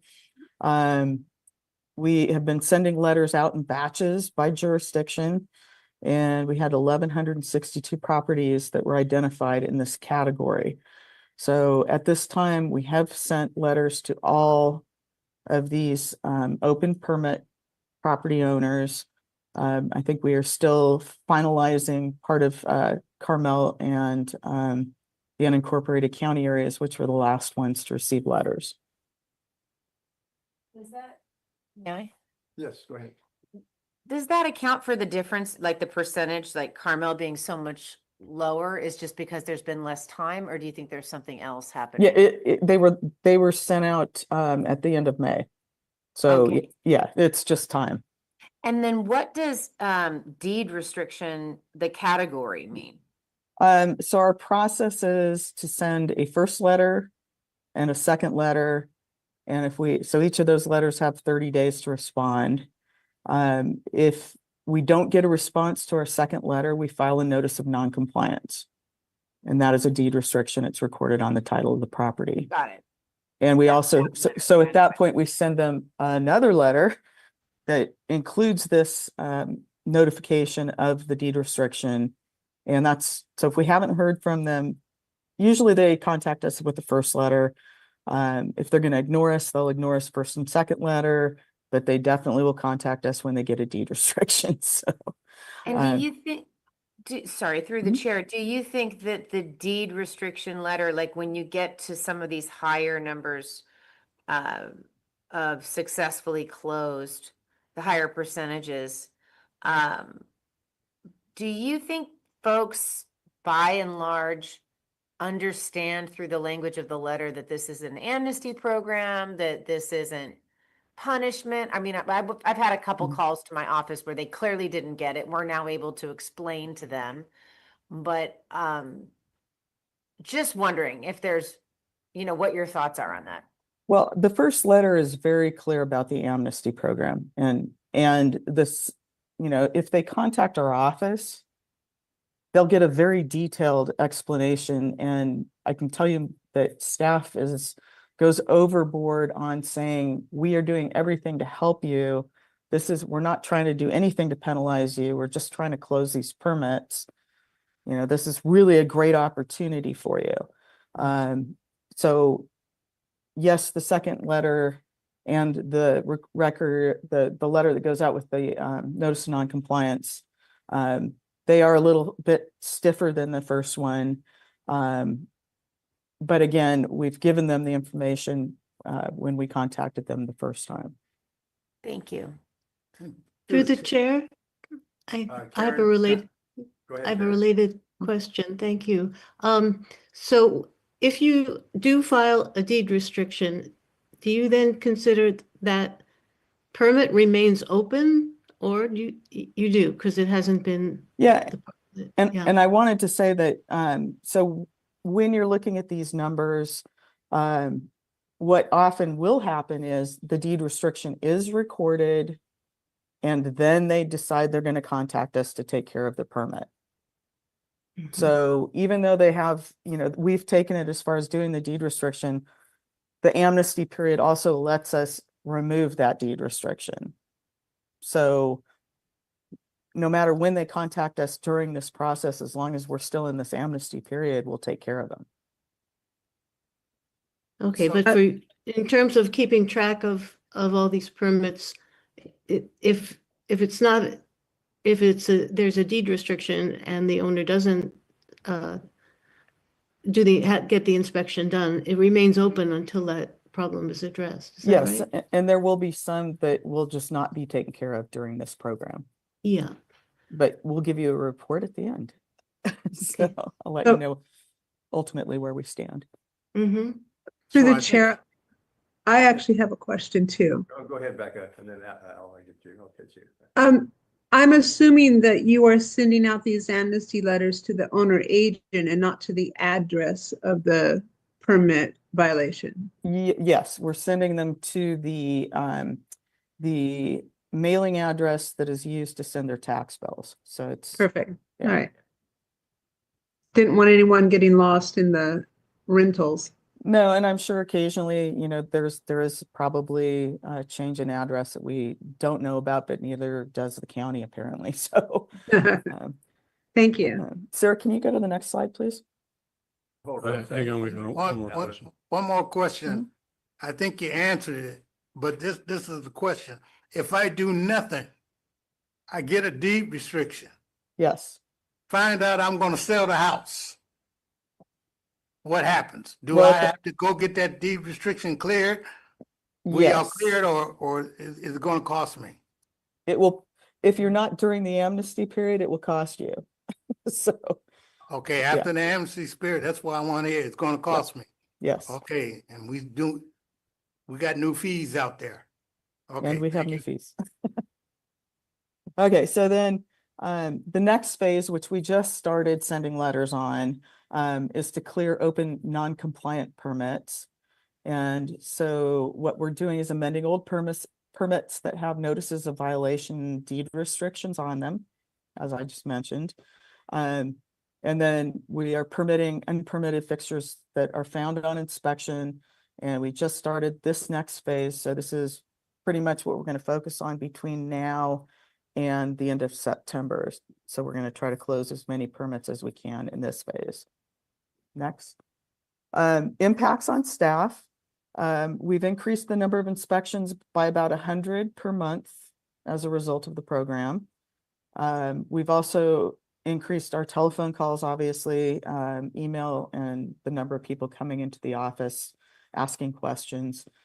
We do find that there's a significant effort to do the follow-up, which can add approximately 30 minutes to our normal permit process for each one of these that we're working on. So staff has been very busy.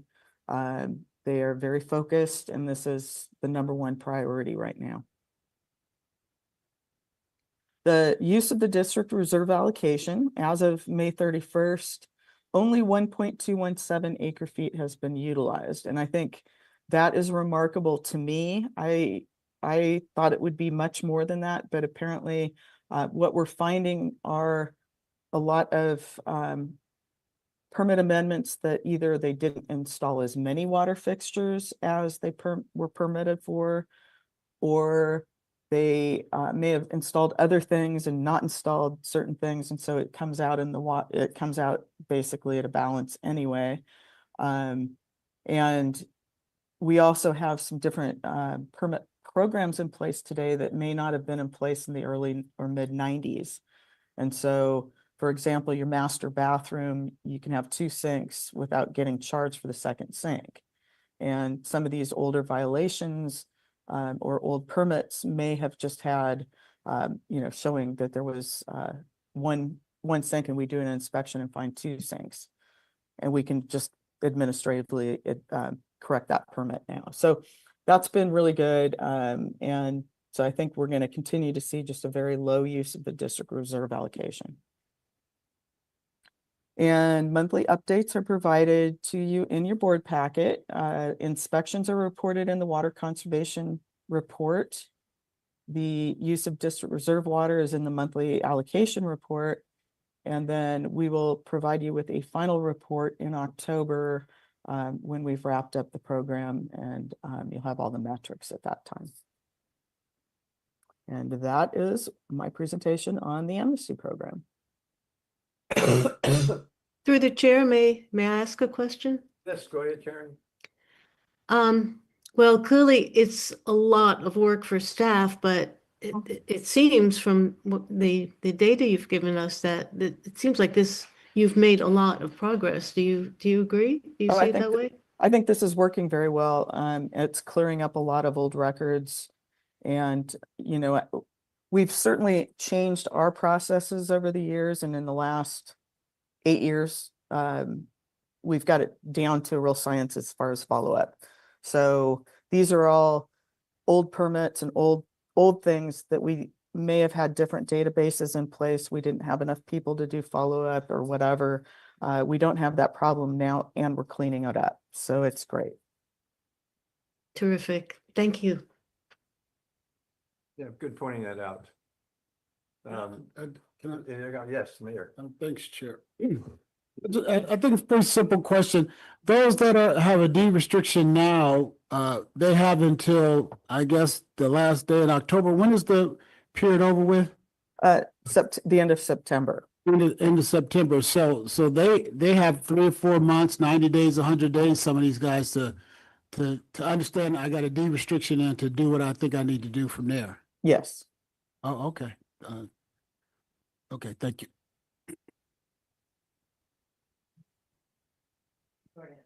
Little less time, Well, if Yeah, you and I could- should, this is a discussion item, so there's no action necessary. We'll need Okay, to well- take it out for public comment, though. Okay, out for public comment, we go. Tom, welcome. Tom Raleigh, I'm speaking now as a licensed realtor and a member of the local government relations committee. And we haven't discussed this, but this is an outstanding program, and Stephanie has it well organized, as you recognize. And I've often wondered about people that were in violation that had never cleared them, and you're going after those people. But the section 1 item, the phase 1, is really outstanding to clear up all this. I mean, it's more than just record keeping, because we do have deadbeats. And basically, realtors, we get stuck with getting a listing, find out it's got a violation, has to be fixed. And it can be very costly, can screw up an escrow. And hopefully this will eliminate some of that. So I compliment the job that Stephanie's doing on this. Thanks, Stephanie. Thank you. Thanks, Tom. Any other comments locally in this room? How about outside? Chair Riley, I see no raised hands. Okay, back to the board. This is a information report, no action required. We'll proceed to the next item. Next item, number 17, is also Stephanie, and we'll end on this one because item 18 was covered during the attorney's report and the discussion with Director Paul. Yes. So we'll end on an upbeat one. Oh, good.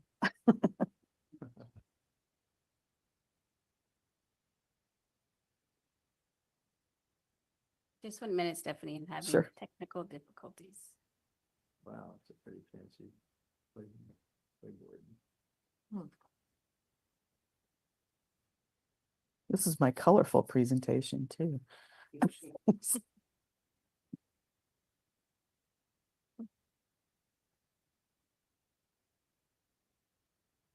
Have that number in my packet.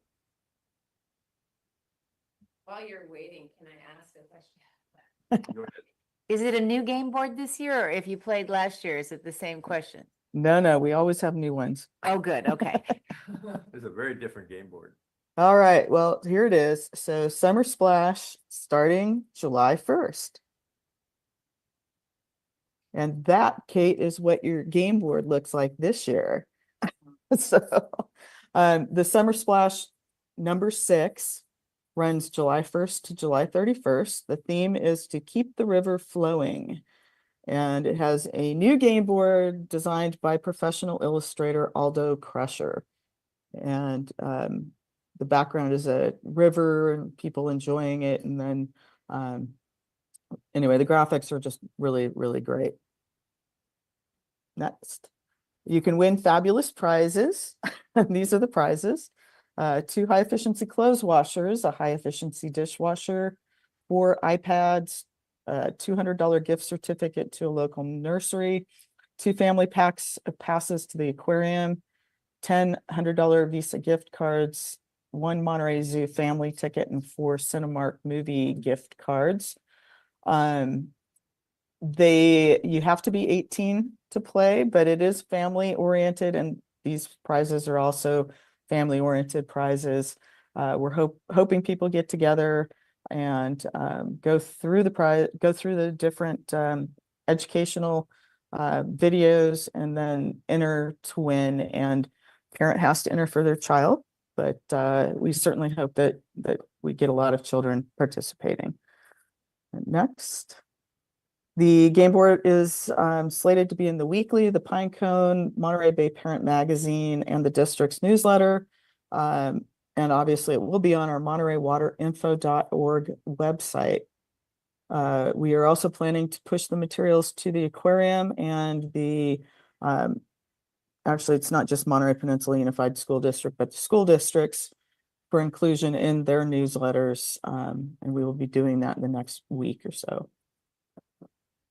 So if you want to play, visit MontereyWaterInfo.org. You get to watch 3 educational videos and then answer 12 questions. And then you're entered into the drawing for a chance to win one of the prizes. Winners will be announced in mid-August, and we plan to have a follow-up advertisement to recognize the winners. And that is the conclusion of the presentation. Questions from the board? I have one. I don't know how many people actually submit and become eligible for a drawing, but it's kind of a raffle at one point, isn't it? Is at some point they're eligible, but then what's the sequence? How do you pick a winner? Well, I'm not the one who picks it, so I don't know that I know exactly all the details. Last year we had last year and the year before we had over 400 entrants. Okay. When you have a complete application, I think you just go into a drawing, and it's like you pick the first person and they get to choose which of the different prizes they prefer. Do all 12 have to be answered correctly? I believe so, yes. Yeah.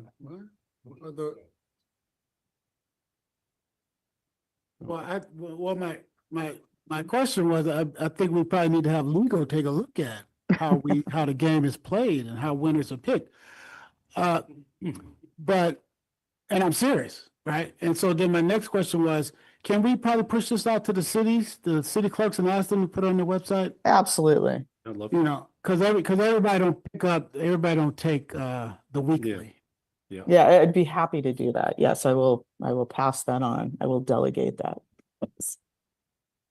That was a good question, actually, about how do you pick the winners, because I do believe that sorry.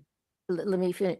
If one of the prizes is a dishwasher and one is a tickets to the Cinemark, who gets which one? I mean, how do you do that? How do you figure out who's on the top gets Well, not. first choice, whatever it is, however it is. So there is a lengthy official rules on the website, and Okay. I have not read that for a couple of years, but I think it covers everything. It's, as you can say, the small print.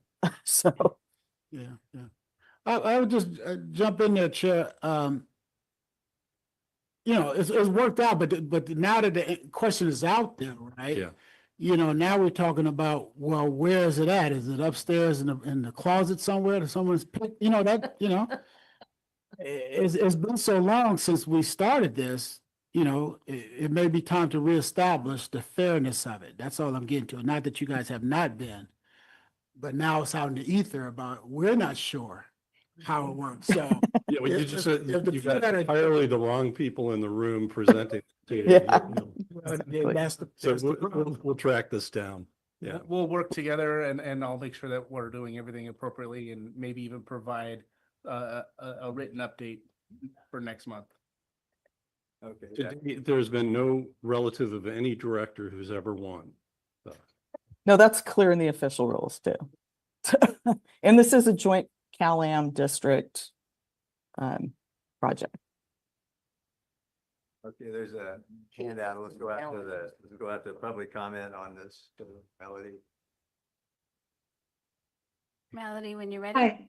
Yeah, I can't say that I've read the questions, so my question might not be worth pursuing, but it just strikes me as maybe you could do another version of this.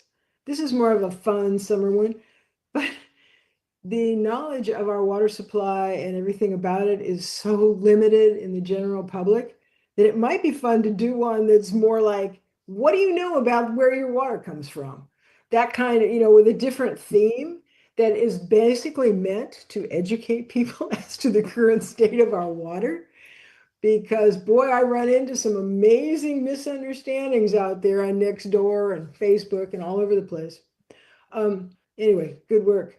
So because you're not going to do 18, I just wanted to say what Mike DeLappa, Landwatch, and I put our heads together and put out a lot of information to people to try to get them to write comments or to speak at the meeting last week. And, I think between the two of us, we probably contacted about 3,500 people about 5 times, and we still only got 14 comments in person, but we will keep trying. And the comments were good. In fact, one of the Landwatch board members spoke. I couldn't speak, obviously. And Monterey Bay Waterkeepers and Brian McCarthy from AMBAG spoke. I don't remember if he said he was speaking as an individual. Probably was, but he did mention AMBAG. So all of the 14 comments were opposing the proposed decision, and they were good comments. They were knowledgeable, most of them. So I hope so that was about 15 minutes worth of their time listening to all that, and I hope it made an impact. In doing that, I was a little puzzled.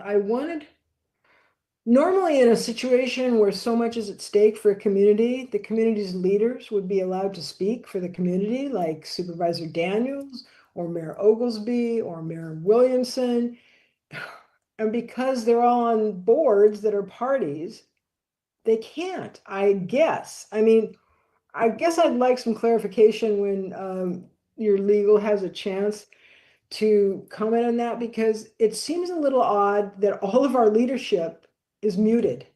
None of them can speak on this issue at the CPUC, and yet it massively impacts the community they lead.